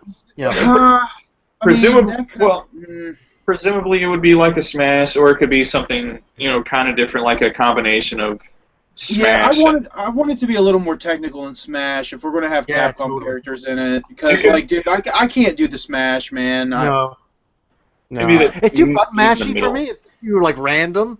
I think if you could find some kind of middle ground between Smash and like other Versus games or other fighting games, how like they kind of tried to, like when they did Street Fighter Cross Tekken, they tried to change. It's a decent game. It's a decent game. They tried to change, so it keeps its, the 2D traditional move sets, but it also incorporates a combo system that you wouldn't find in a Street Fighter game. It's a little more akin to, not as fleshed out as like a Tekken combo system, obviously, but just something closer to what you would find in a Tekken game. So I think if they did something like that, where it was kind of like you could take certain elements of Smash that people seem to like, and then put in that kind of like tag fighting over the top element of the Versus series, I think that could be something pretty cool. That'd be cool, yeah. That'd be real cool. So, Chaos. If you could see a single game, any property remade, something brand new, what would it be? Oh, a remake? I thought we were talking about a new installment. It could be a new installment. It could be. Yeah, either way. I just interpreted it the other way. I'm dying for a new installment of Saturday Night Slam Masters. For those of you who don't know, Saturday Night Slam Yes. Street Fighter. If you haven't played this, play this. Yeah, it's fucking great. It's fun times. Yeah. You can't sit here and describe it, because if I tell you it's a wrestling game, oh well, that sucks. Or if it's a fighting game, is it more like Street Fighter or Mortal Kombat? It's like neither. Yeah, it's awesome. It's a great thing. It has to be seen to be believed. Isn't that funny that that's how the line's drawn? It's like Mortal Kombat and Street Fighter. Yeah. It's so weird. And that's confusing for me, because I'm a Soul Calibur fan, and people go, they spit on me and they walk away. Well, dude, I'm a Guilty Gear fan, so like. Well, then I spit on you and walk away. Yeah, exactly. Well, you know what? People who don't like Guilty Gear can shove it up their ass. Pretty much. Have you guys noticed we have all picked like Capcom properties? Well, who hasn't been doing anything? That's Dude, the thing. they made Is, such good games. Like they Or made such they- I good know. games. Look, the '90s, which is where I mostly grew as a gamer, and Me that's too. pretty much when I became a hardcore gamer, was throughout the '90s. Capcom was the publisher for me because I loved fighting games. I started on Street Fighter 2 in my relative's convenience store when I was 6 years old, and then from there, Final Fight and Mega Man was really big for us. And then in 32-bit, they just couldn't be fucked with. I mean, they had the Resident Evil series, and they had just a ton of fucking Street Fighter and the Versus games, X-Men versus Dino Street Crisis. Fighter, Dino Crisis. Oh, yeah, They Dino were just- Crisis. Every year they were releasing multiple just fantastic fucking games. They could do no wrong for like the period. Breath of Fire. There's just a decade of just solid titles being released every fucking year, and at a certain point it falls off. But within that decade, there's so many IPs that have just been long dead, and they hold a special place in the hearts of people around you and my age, and 30s, early 30s, going into 40s, that kind of crowd. So yeah, it's not really surprising that companies like Capcom and Konami, who aren't necessarily the most popular kids in class right now, people would want that stuff brought back because at a period of time in the 80s and 90s, Capcom and Konami, along with Square, were kind of like the developers that could do no wrong. Yeah. And They were people, the kids in the lunch line that pushed you aside, like, get out of here, squirt. yeah, and so we're longing for those days. We're longing for those days to come back because it seems like that was a time where you could go and it's almost no matter what you bought, you knew you were getting something good. And It's true. it would be nice to just see a return to those days. So I think that's where It's that so comes. sad. Like really, But it's, Konami, no hope for Konami. There might be a little hope for Capcom, but Konami's dead. Konami is cleaning up in the pachinko parlors, and there's fucking no turning back, man. They're making money. I really care about that, dude. Hand over fist, they're making money in those pachinko parlors. The pachinko in Japan makes as much annually as video games do, at least, if not more so. There's so much money in it that I'm sure they'll be perfectly happy to just make that money and make their little mobile games and be They should fine that consider way. themselves lucky that money is still there. Thank God that there's people out there making indie games for us like Bloodstain and stuff too, because like fuck you. If you don't want to make it, somebody's going to make it. So fuck off. Somebody will move in. Somebody will move in and do that. That's kind of why I like. We were saying earlier, a company like Atlas that makes titles that are kind of for a niche crowd. They have kind of a formula that works, and it doesn't appeal to everyone, but the people it does appeal to, it appeals to them in a fucking big bad way, and they stick with that, and they're doing really well because anything they put out, that hardcore contingent of fans is going to buy it. Period. They could slap the Persona name on pretty much anything, which they don't do that. They make quality titles. They're not running these names into the ground, thankfully. But I think maybe Capcom and Konami should maybe kind of look at. I know Sega owns Atlas now. Sega has given Atlas permission to take some old IPs, dig them up, and make games out of them. That still hasn't come to fruition. I would hope that it would. I would love to see an Atlas Rent-A-Hero or Golden Axe or something. Golden Axe. Can you imagine a Golden Axe? The Atlas version of really Golden Axe. That'd be awesome. That would be or cool. how about like an Atlas Shining Force? That would be awesome. Oh my God. Look at it this way. Atlas publishes I think I just put my pants a little bit on that one. Oh. Look at it this way. No. Atlas publishes Odin Sphere. Now, could you imagine kind of an Odin Sphere style Golden Axe game? Like, Oh man, that'd be so Well, great, actually- dude. that would be the Actually, tits. that exists, Jim. It's called Dragon's Crown. That's pretty There you close. go. Pretty fucking close. They would essentially just make it into another Dragon's Crown, which again, that's not You're all necessarily a freaking out about bad. nothing. That's not necessarily a bad thing, but No, that's it's not. yeah. But anyway, yeah. If Atlas actually, I don't know what the fuck they're waiting for. Hurry up and fucking give us an Atlas developed jet grind radio. There we go. I want to see that. Oh man. Awesome. Oh, you keep blowing my mind, Jim. Like, oh my I God. want it. Give it to me. All right. So yeah. So fucking, if we had our way, all of the best games ever made would be brought back because we know better, damn it. Yes. All right. Yes, we know how to sell millions and millions and millions and millions of copies of these obscure games.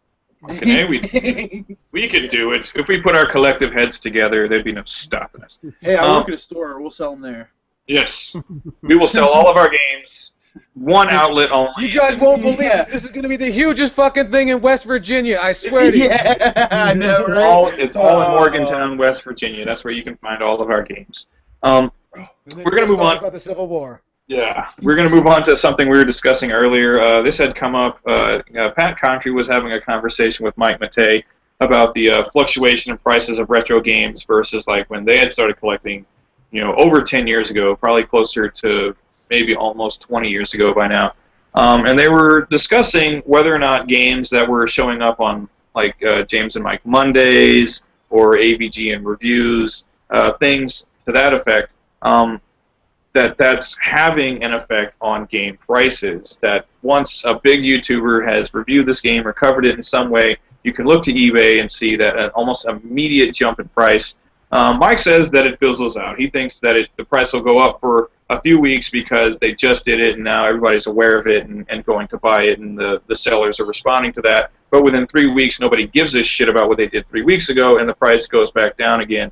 What do you guys think about, I guess, Chaos, we can start with you, about big-time internet reviewers covering games and then the effect that that's having on the retro market prices?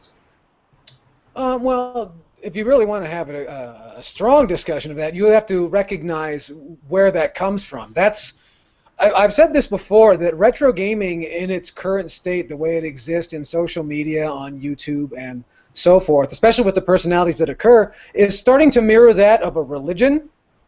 And I don't think I'm exaggerating in that way. No, I mean, not really. I mean, that's pretty accurate, kind of. I mean, sorry, no, please elaborate. Continue, please. Yeah, sure. This is definitely.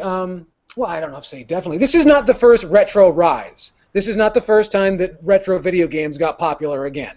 That's happened in the past. But this time around, social media was there, and it come into its form. Suddenly, people who play old video games, we weren't alone. There was people making videos. I could watch this, and then you could feel that you weren't alone. It was a grassroots movement, and that is the sort of thing, just like the people who were firmly behind Donald Trump and the people that were firmly behind Ralph Nader whenever he runs for president, and so on and so forth.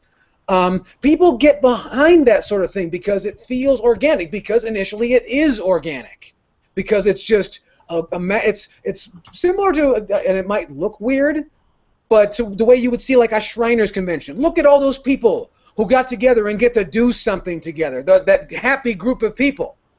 And it all came together in a very nice fashion, and people began to tell other people about it, and it grew and grew and grew and grew.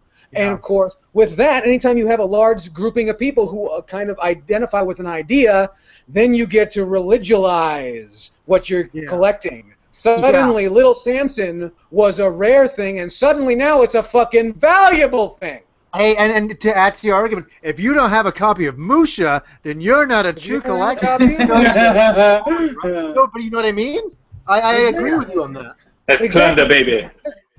I have this discussion all the time with people in the store, man. Like it's disgusting the way people act about this. And the tough part is what we're living in. We are now living in post-utopian YouTube gaming central. In that, a bunch of people with money or without money, as we talked about with you-know-who and the Coleco and never mind. The point is, a big brain trust, a number of them got together and said, look at all those people having a wonderful time. Them over there and them over there, and those people with the Pokemon, I don't know what the fuck they're doing. And then there's this Amiibo thing. I got an idea. Let's put a paywall in there somewhere.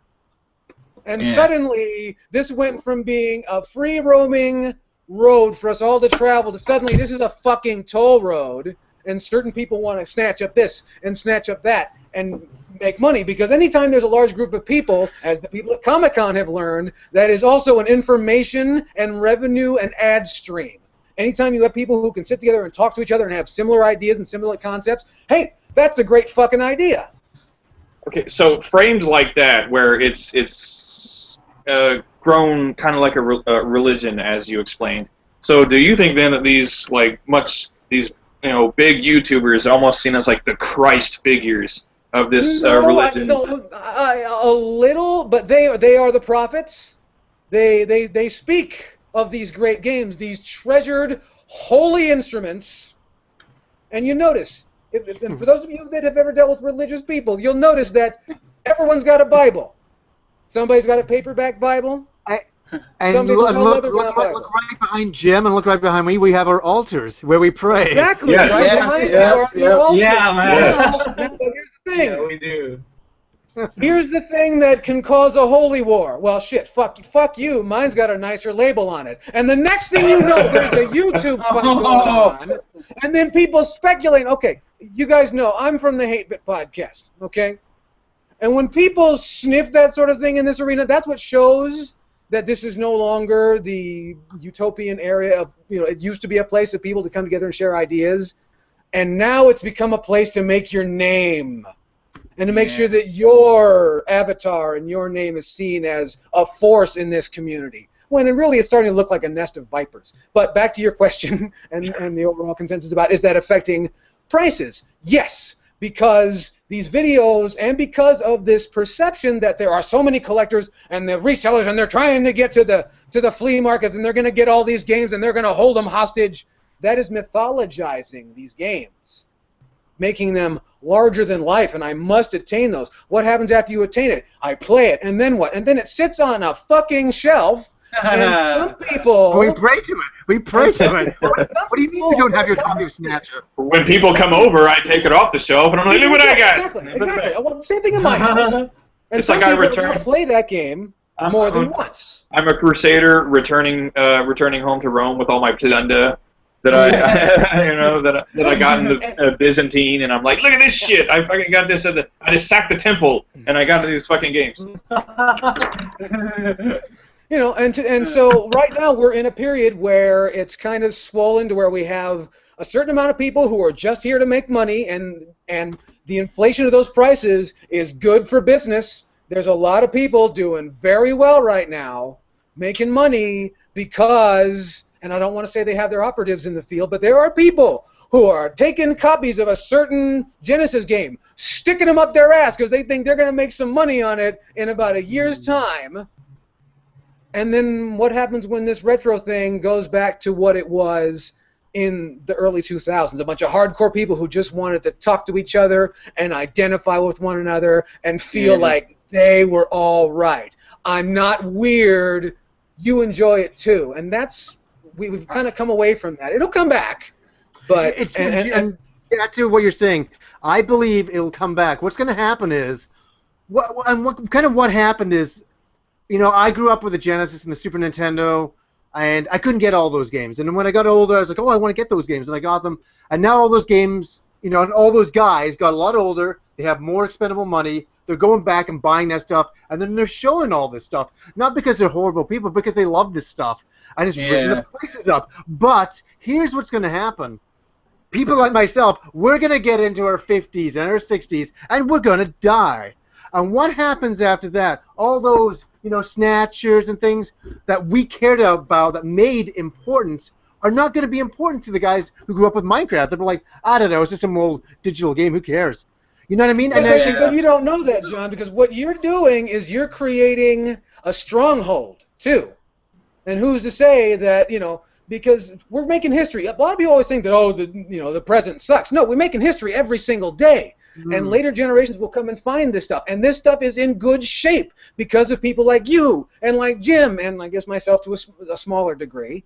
So what that means is it's talking actually about younger people, that younger people, we're not saying anything, that they're smart, that they enjoy this hobby, that they want to embrace the foundations of this hobby. Even when people like myself die and leave this world, they're like, no, this is the foundation that we've set. You don't have to worry about that, man. Like, and I'm not even exaggerating. You know what the #1 buyer or like age group buyers of Ataris right now is like 9, 10-year-old kids. Really? Like, but isn't that the parents You're buying kidding it me, though? right? No, they come into the store and they're like, "Oh, I saw this person on YouTube playing this, so I want to get it." It happens every day, man. Like every day. Like there are these little kids that I like. You know, I had a discussion with like an 8-year-old kid one day about Castlevania 4 because he was like, "Yeah, I saw I don't know if it was AVGN or something. He's like, I saw somebody play it, and I want to play it because that one level where it's like rotating around you, that looks so cool." And I was like, that level is cool. You're a cool little kid. Like, you know what I mean? Like, it's just, I mean, so. I wish more little kids were like you, because most of them are little fucks.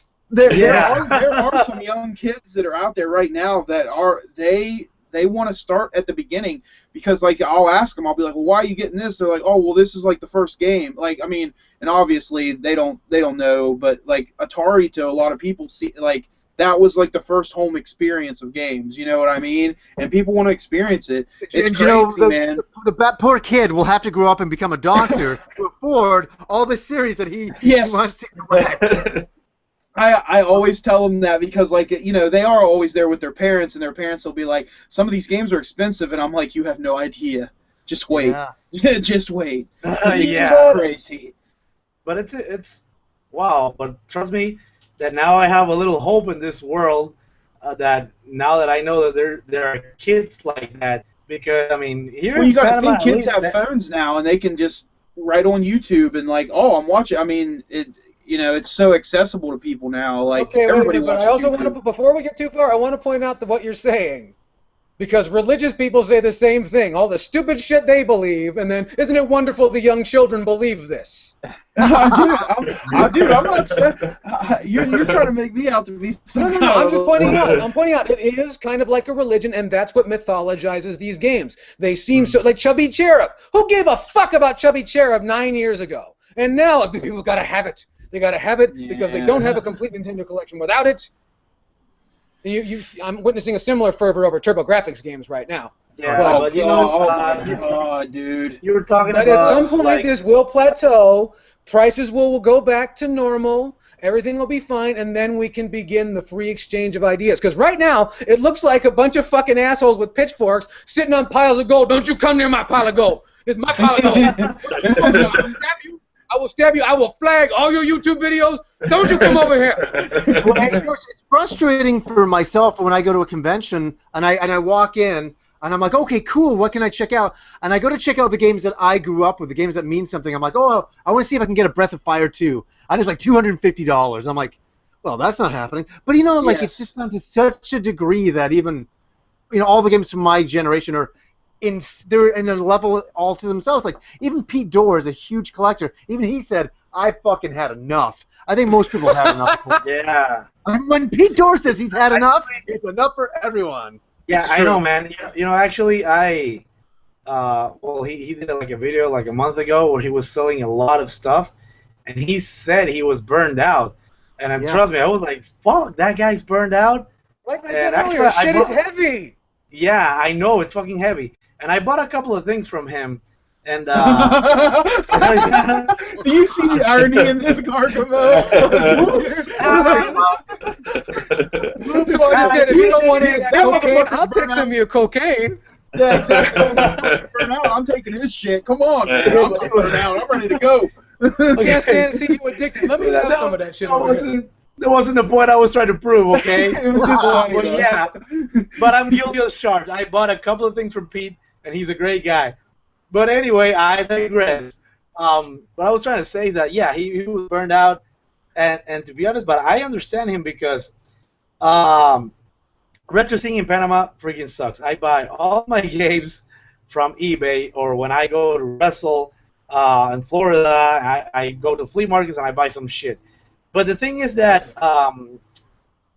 Chaos was talking about scalpers and shit, and nowadays, like, really, those guys are everywhere. It's not only like, you know, on the flea markets getting the retro games.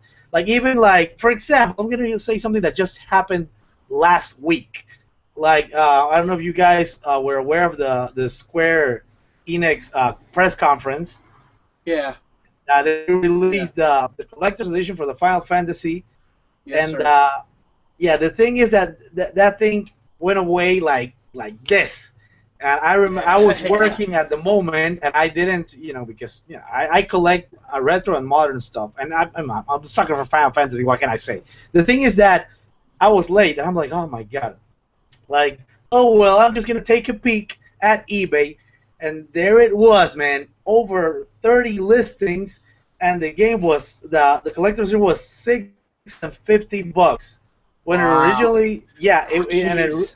I know, man, and it originally was costing. It's not even out yet, and the pre-orders were at $250, and this happens all the time, man. It happened with the amiibos. Yeah, it keeps happening with the retro games, and yeah, it makes for the most part, uh, the thing that happened to me, just like Johnny, when I was a kid, I only got like 2 games a year if I was lucky, and I Yeah. used to go to my friend's house, to my neighbors to play the other games. So when I started working, I started getting money. I'm like, you know what? I want to get this game. I want to get this other game because I never had them when I was a kid. And so anyway, nowadays there's still games that I've been meaning to get because not just because collecting and reasons, just because I didn't have the game when I was a kid. And and yeah, man, they're freaking expensive. Like Johnny said, like $250 for a complete copy, loose copy, $100, and just give me a freaking break, man. So I understand why Speed he's burned out. If you go and you keep this pace, we're all gonna get burned out. So what I try Yeah. to do like now is like there's a big friend. She's from, oh my god, where's she from? She's from Arizona. She's called Megan, and I talk to her like a lot. She's a really big collector. She's more on Instagram. But anyway, I'm like, you know what? I told her I'm gonna start doing now. I'm gonna start like to beat some games, to play some games, and just chill out and take it easy because otherwise I'm gonna kill myself. You mean you're gonna play? You mean you're gonna play games opposed to buy games? Is what you're saying? Yeah, Like you're I gonna have play a more backlog. stuff. Like Andrew, I have a What an freaking innovative backlog concept. of games. Dude, you don't need to talk to us about this shit. We all have a backlog, man. I got a fucking pile We of all games that have are a like 20 games backlog. dead. Look, Oh, I'm, dude. I'm I'm still beating PS2 games, man. Dude, everybody who bought Xenoblade Chronicles X has a 3-year backlog immediately. Yes, I do, trust me. I still have True. games shrink wrapped from like Black Friday from 3 years ago, man. I'm not kidding. Yeah. Okay, Cargabo, this has now become an intervention. I want you to know that you have a plastic fetish, and we really need to deal with this head on. Well, Carcamo, I want you to know that if you ever want to get rid of that stuff because you get burnt out, I'll take it. He's there for you, man. How Yeah, far I'm is the here. post I am office? here. I will bear that weight for you, my friend. Thank you, man. Thank you, Andrew. You're a one true friend. Oh, Okay. I know. Since we're Hey, talking about Carcamo, When do you you're mind not you mind if you tell us what did you grab off Pete? Anything cool? Yeah. I'm sorry. What did you get? What did you get from Pete? yeah. Yeah. Oh yeah. Well, actually, I just got 2 things because it was kind of expensive, and well, at least I know Jim and Andrew. You guys know me. You know I'm a big Fallout fan. So Yeah. there was this puppet. I think you know where I'm going with this, Andrew. Yes. This boy puppet that it was I think they were given when Fallout 3 came out at Yeah. PAX. That was like, I don't know, it was 2011 or something, Andrew. No, oh hell no, dude. Fallout 3 came out in like '07, I want to say. Oh yeah, I'm sorry. Yeah, oh yeah, it was. I don't know what I'm talking about. Yeah, it was like Skyrim came out. 2007. Skyrim came out in 2011, is what you were thinking of, probably. Yeah. So anyway, and this is the Vault Boy puppet from one of the stories that happened in a vault where a guy went crazy because freaking Vault-Tec, they always troll with the people, and they threw this guy in a vault, just him alone with a crate full of puppets. So the guy went crazy and he grabbed a Vault Boy puppet and started talking to him. He was hallucinating. Then the guy he went out of the vault and he started killing people with the puppet. So it was that puppet. Yeah, it was pretty dark story, and I'm a horror fan, so great. It's okay. And so it was that puppet. I mean, not that exact puppet, but you know what I mean. That was Bethesda was giving out at PAX, and well, I'm gonna say now Pete, he gave me kind of a deal. It was a deal. So that puppet cost me. Oh my God! Here comes the shameful part. Let me hide my face. $225 for a puppet. Wow. Whoa. But you like Fallout a lot. I love bro. Fallout. Yeah. I had to have it because, you know, I have that listing like in the fall when you save a listing on eBay, and that thing never pops out. Really, I kid you not. The first time I ever saw it was in his video. I've never seen it other than in that video where he was selling it. So like you're legit on that. Like you don't see him. See, I never know. And when you do see it, I'm not kidding. It's like $400, like $500. Like the cheapest one was like $3 something. So anyway, and I saw it, and I wrote Pete like, hey, like can I have a deal? And what Pete did is like, I bought him, and he gave me like one game, a Wii game that I wanted. It was like another R code. Forgot the name. It was another kind of a rare Wii game. And I love the Wii library, man. To me, any gamer that tells me that Wii sucks, it loses all credibility for me because there are great games on the Wii. Yeah, there's good games on it. It's not overall. It's not a great system. I don't think. A lot of it's got good games on it. And the PlayStation 1 is full of games. stupid shit. That's true. It's true. PS1 library is bad. That's my story. I have a $200 puppet, and it's in my storage. All right. You don't even have it displayed. You pay $200 for a puppet, and you don't even have it put out anywhere. Come on. Right man. now, I have that like that black backdrop, Andrew. What's this about a but puppet putting out? What's going on here?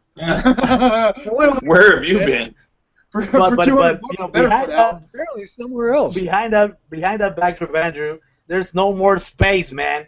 I have a lot of figures and shit, and I'm just messing with you, buddy. It's okay. I still love you.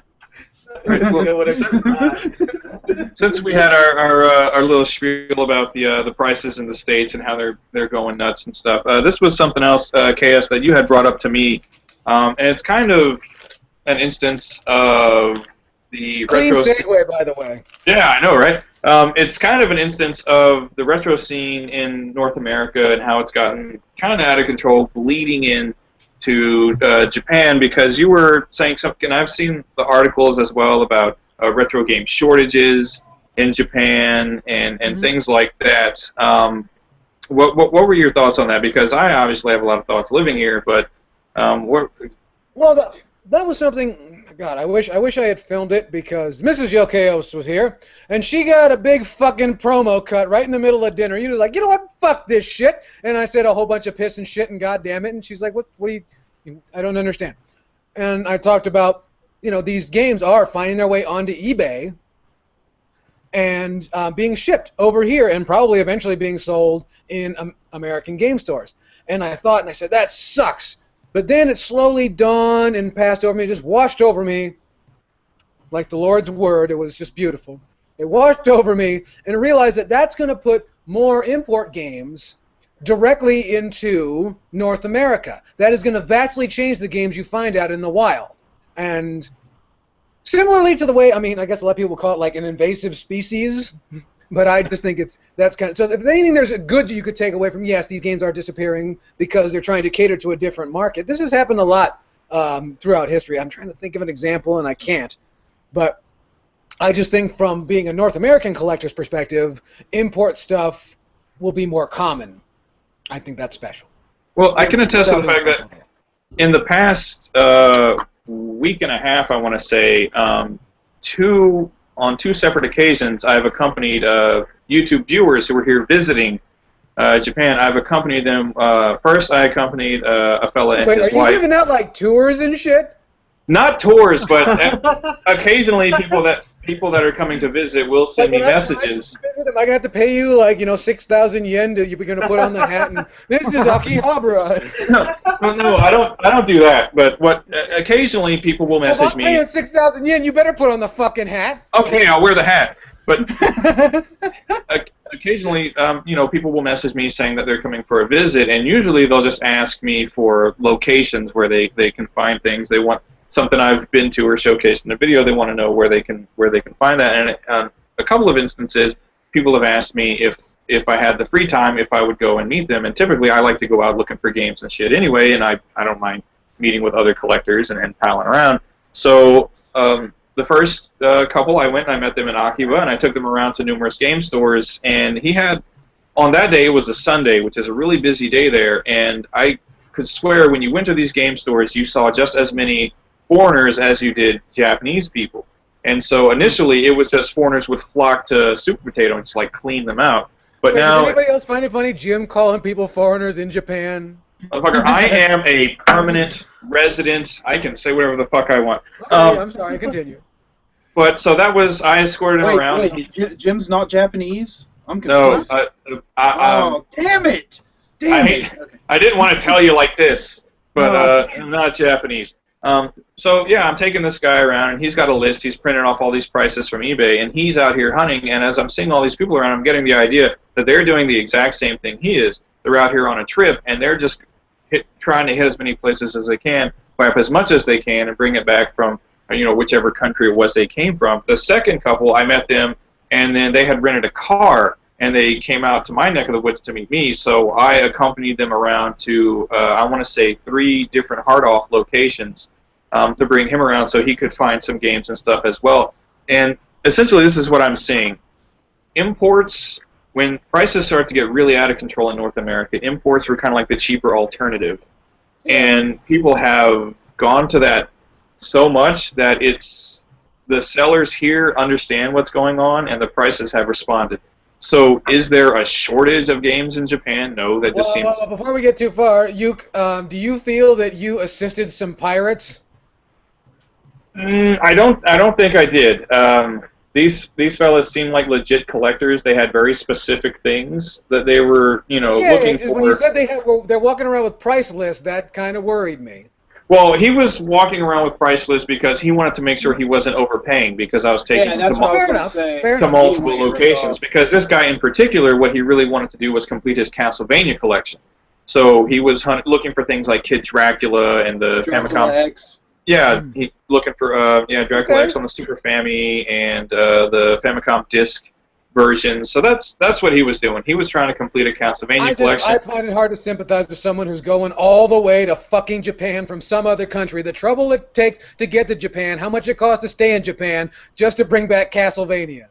Well, I don't. Probably going over there to hang out and just doing that on the side. Have you ever? Yeah, I would hope so. I would hope so. No, him and his wife were going on where they were going to several different cities across Japan, just kind of like trying to see the whole country. It's their first trip here, and just for that week or so they were in Tokyo, one of the things they wanted to do was go around Akiba. And so I said, yeah, sure, I'll go out and show you around. But I think that's what's happening. There's not a shortage per se, but prices are slowly but surely going up as sellers realize that essentially they have tourists coming with pretty deep pockets that desperately want video games. So if you're in Akiba, which is essentially a tourist trap for gamers, you're gonna pay out the ass. But on the other hand, if you are smartened up enough to go to like a hard off, which is in much less frequented locations, you can still find stuff that's fairly cheap, and the stock is still really good. But in those mainstream dedicated game stores, prices are going up, and I think a big part of that, it can be contributed to North American and European.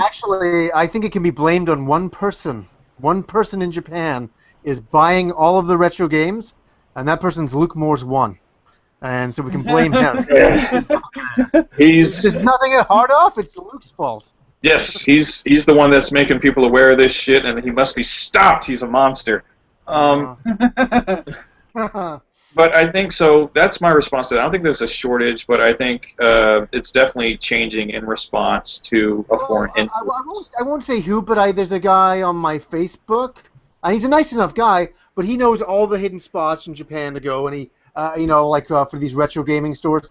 and he knows all the hardcore fucking games, and he buys them all, and he sells them all on his Facebook for a very good price. He's not trying to be an asshole about it, but he is selling them, and he is going and buying up stuff every day. So it's going to eventually have a hit. Yeah, I could point to some people that buy up a ton of shit and don't necessarily sell it from their own personal page, but they will go into Facebook groups that are dedicated specifically to import games, and that's where they'll list everything, and they're listing that shit at premium prices. Not everybody is. You got to imagine what the people that do that, what their fucking houses smell like.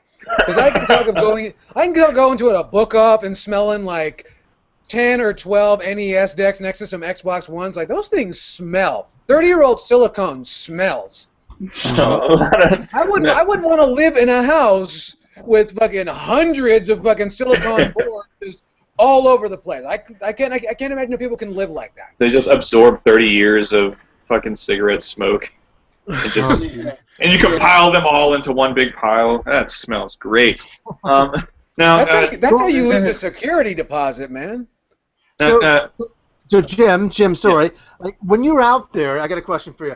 When you're out there, you're like, hey, I want this game. I want a copy of, Dracula X on the PC Engine. Where's my best place to go and get it? Can you go and get it, and can you get it for a reasonable price? You can pretty much just go and get it at, if there are a half dozen, usually the retro shops in Akihabara or Nakano, which is close by. They have all the rare shit. It's usually kept away in some case somewhere, so it would be really easy to find it for a reasonable price. That depends on what your idea of reasonable is. If you're comfortable with... So reasonable nowadays, like Dracula X you could get years ago for probably around... Jesus, I'm getting old because, like, I remember when you could probably get it for about $60, and now it's $100+. But so the question is, how much is it really in Japan at a cheap place? What do you think? At a cheap place, probably in the $100 range. It is, eh? So it's a kind of around the world kind of price now, yeah. Yeah, it is. Especially, there are certain stores that are excellent because they'll have little grading cards on the games as you buy them, especially if it's a game that's complete. So it'll tell you the condition of the disc or the cartridge and the manual, and cool. Depending on whether or not it has got the spine card with it, they'll take a little off. So now, taking into consideration not the high-end PC Engine games, not the ones that are like Darius Plus or Alpha or whatever, that kind of stuff, but like just the lower out of the Ninja Gaidens or stuff like that, but like just the low-key RPGs and stuff like that, can you still get them for like $10 to $20 probably? Yes, you definitely can. Yeah, especially... He sent me a box complete Chrono Trigger for like $3 or something. He said he paid for it. It was extremely cheap. Certain stuff like that, certain RPGs in particular, that things like PC Engine are kind of good for that because there is such a large, popular library here that it really is abundant. So for the most part, that's a pretty cheap library to get into, especially. If you go to the thrift shops like Hard Offs and stuff like that, that's a lot easier. So it really depends on what your idea of reasonable is. But yeah, if you go to a dedicated game store, you're going to come across a glass case. I call those the cases of depression because I look at them and I get sad because I want everything inside and there's just no fucking way. But Johnny, I know that you've been dabbled in import collecting. Over the years, you showcase a lot of imports on your show. Karkamo, I know you're a big-time import lover. Andrew, I know you're getting into it. Monsieur Chaos, I don't know how deep you are into imports, but do you all feel like you, because Karkamo, Andrew, Johnny in particular, well, maybe Johnny not so much, I don't know how, but Andrew and Karkamo, you're still in the process of collecting imports. Do you feel like you're contributing to the problem? No. I don't know, Johnny. Dude, get away from my goal. Very on the nose. Thank you. Well, no, I mean, I'm just saying though, like, do I think I'm creating a game shortage because I want to buy like an import? No, like that seems asinine. Like just one person, but like, I mean, if I had a group of friends and I was like, hey, why don't we, 50 friends, let's all import this, then maybe, I'm contributing to the fucking problem. But, like, I don't I don't see how just for me getting a few games. Well, but you know what? I'm maybe blaming people you. different. So. Yeah, I'm sorry, Holding man. you You- accountable. it's you Damn it. it's you damn. Andrew's fault. What it is it's you damn foreigners coming over here. You know, you got no paperwork, and you took our games. Took our No. games. I love how the availability of antique toys is now a social issue. Yeah. Yeah, I don't know. Like, I don't think that I'm contributing in any way, but, you know, I'm also paying more for all these imports than I would in Japan because I have to import them. So, like, you know what I mean? Like, I don't know. Well, to balance that out, sell some of your games to Japanese people and see if you can get Does that away work? with I'm curious about that. Do Japanese people want American games? Not really, no. No, See? They don't care, man. Americans don't want American games. They don't need. What? They don't want more copies of Halo? What are you talking about? Yeah, No, they don't need stupid Americans. they could care less. They're like, yeah, I'd love to have the censored version of the game I already had. No, That's because exactly- they're dying for 32 holes of championship golf. Yeah, all right. All right. You know, whatever. Okay, we're coming up on time, so to wrap it up real quick, I wanted to go ahead and let Chaos speak on something that he was very pleased with. He has stated that the Mitomo is probably the best free thing he's ever gotten, possibly better than some free head even. So. Wow, better than fuck free yeah, head. dude. I Yeah, stand better by than that. People getting So- No. I've played some mobile games, and I've got some head, and this is better than some free head that I've had. It's Mitomo. Wow. So can I quote that? I mean, It's available on your Android phone or on your iPhone. It's free. You should check it out. It's a great way to interact with your friends and find out how truly deranged they are. And he's talking about the Mitomo. Mitomos. Yeah, he's not talking about head right now. He's talking about Mitomos. Mitomo's better No. than I free was head. talking about both. I am a time saver. And any time where I can cover more than one topic. I'm just going to slightly alter that. I'm just going to quote it. Mitomos are better than free head. Yo, Chaos. Yes. Yes. Is Not that all of it. Not all of it. Not all of it. Is that the final word on? I'm serious. If you like the Mii's, if you like that stupid shit that was on the Wii Party and Wii Motion, if you like that, you're gonna love this. It's great. And if you don't, then fuck you. You're allergic to fun. You need to get yourself some Skittles, taste the motherfucking rainbow. Allergic to Time. fun. I'm gonna do myself a T-shirt that says that. Allergic to fun. Love it, man. Hashtag allergic to fun. And that's the final word on the Mitomo. If you don't like it, go fuck yourself because you're allergic to fun. And you're probably allergic to head too. Yeah. Jesus. This took some deviant turns. The really, Uh, the really toothy, scrapey head. All right. Anyway. But that's it. We've been doing this for a while now, and it was a lot of fun, so we're going to let you all go and get some sleep. So, joining me as always, over in Morgantown, West Virginia, RPG Machine 86, Andrew, final words? welcome to the gun show, bitch. Just gonna fucking show the violence. Yes. A bonus gun show for the folks at home. Yeah. Thank you guys for coming. I want to thank Johnny so much. It's been awesome. Yeah, everybody's awesome. Yeah, I had a great time. Thank you. You know, when you're having fun, I'm having fun, Andrew. So Oh, I know. there we go. From Panama City, Panama, he is the #1 pro wrestler in all of Panama. Carcamo, thank you for being here. Final words, sir. Yeah. Well, of course, I want to thank everybody that's been here with us, hanging out. I want to thank Johnny for being here. I also want to thank Chaos, of course. And, well, I mean, if you're watching this, I don't know, maybe some of us are new. Try to, support. We have to support the community. Subscribe to each and one of our channels.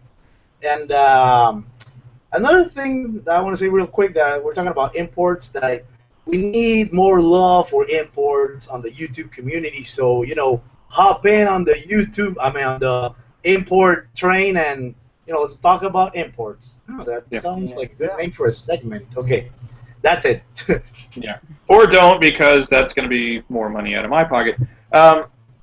And Karkmo, really quick, we had some absolutely fucking amazing artwork done for us recently by Oh yes, of course. by your good friend Javier. Fucking top notch. In case anybody wanted to know, we use Man of War album covers as our starting point. Reference. But yeah, go ahead, Karkmo. Give Javier a big plug because his work has been fucking astounding. Yes. Thank you for reminding me that. Yes, I want to thank my friend Javier. If you've seen my channel and my Facebook page and my web page, all the art that you see there, it's been done by Javier. The powerful stream. This is our second artwork. The first one was pretty fun. Jim was based on a Shibi Ken. Shoryuken. So yeah, that was pretty fun. But I wanna show the love to Javier. He has like a DeviantArt page on his Instagram.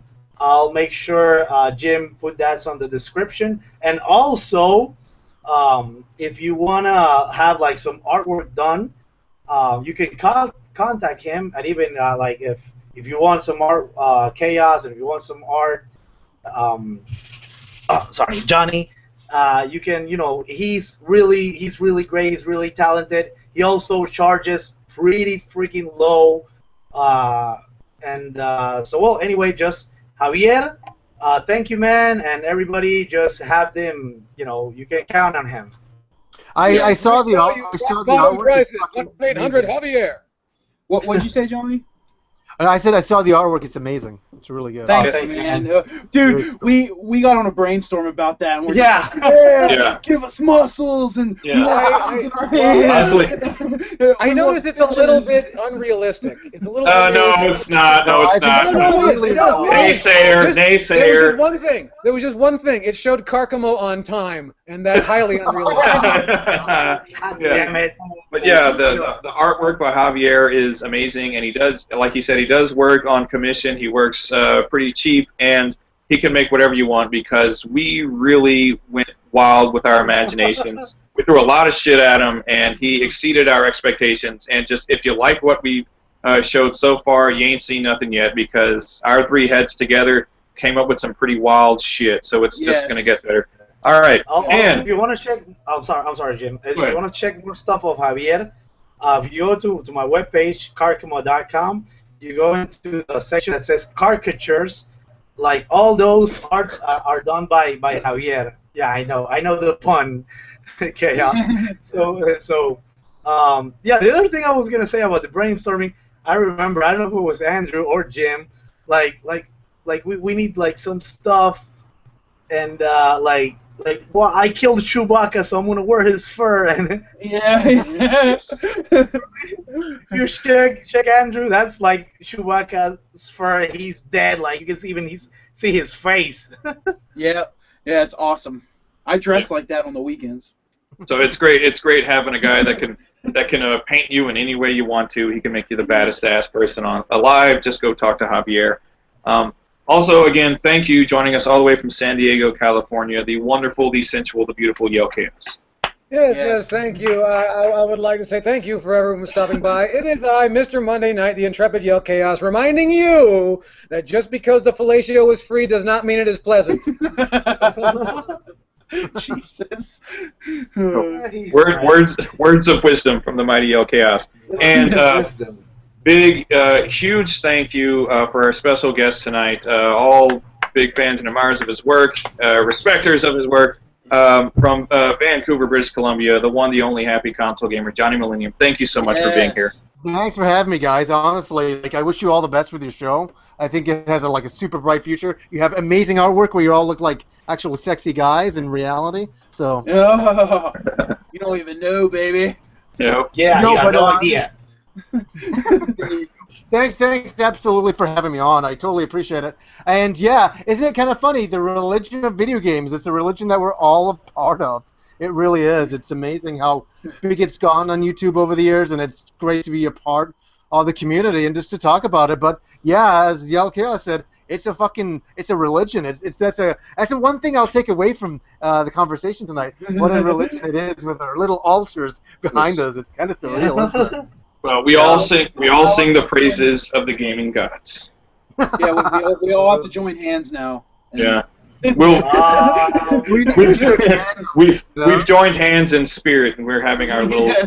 We've had our. No. We have to go to the store and get the dark cloaks, and then we will chant in unison, Shigeru. All right. Well, it's been excellent, everybody. Thank you for joining us for our little seance tonight. It's always wonderful having you. It's always wonderful seeing your comments and questions. We appreciate it. Thank you to everybody for being here. I'm Jim. You've been watching the Powerful Stream, and we've had a great time. We hope you did too. So take care, everybody. We will see you next time. Good night, everybody.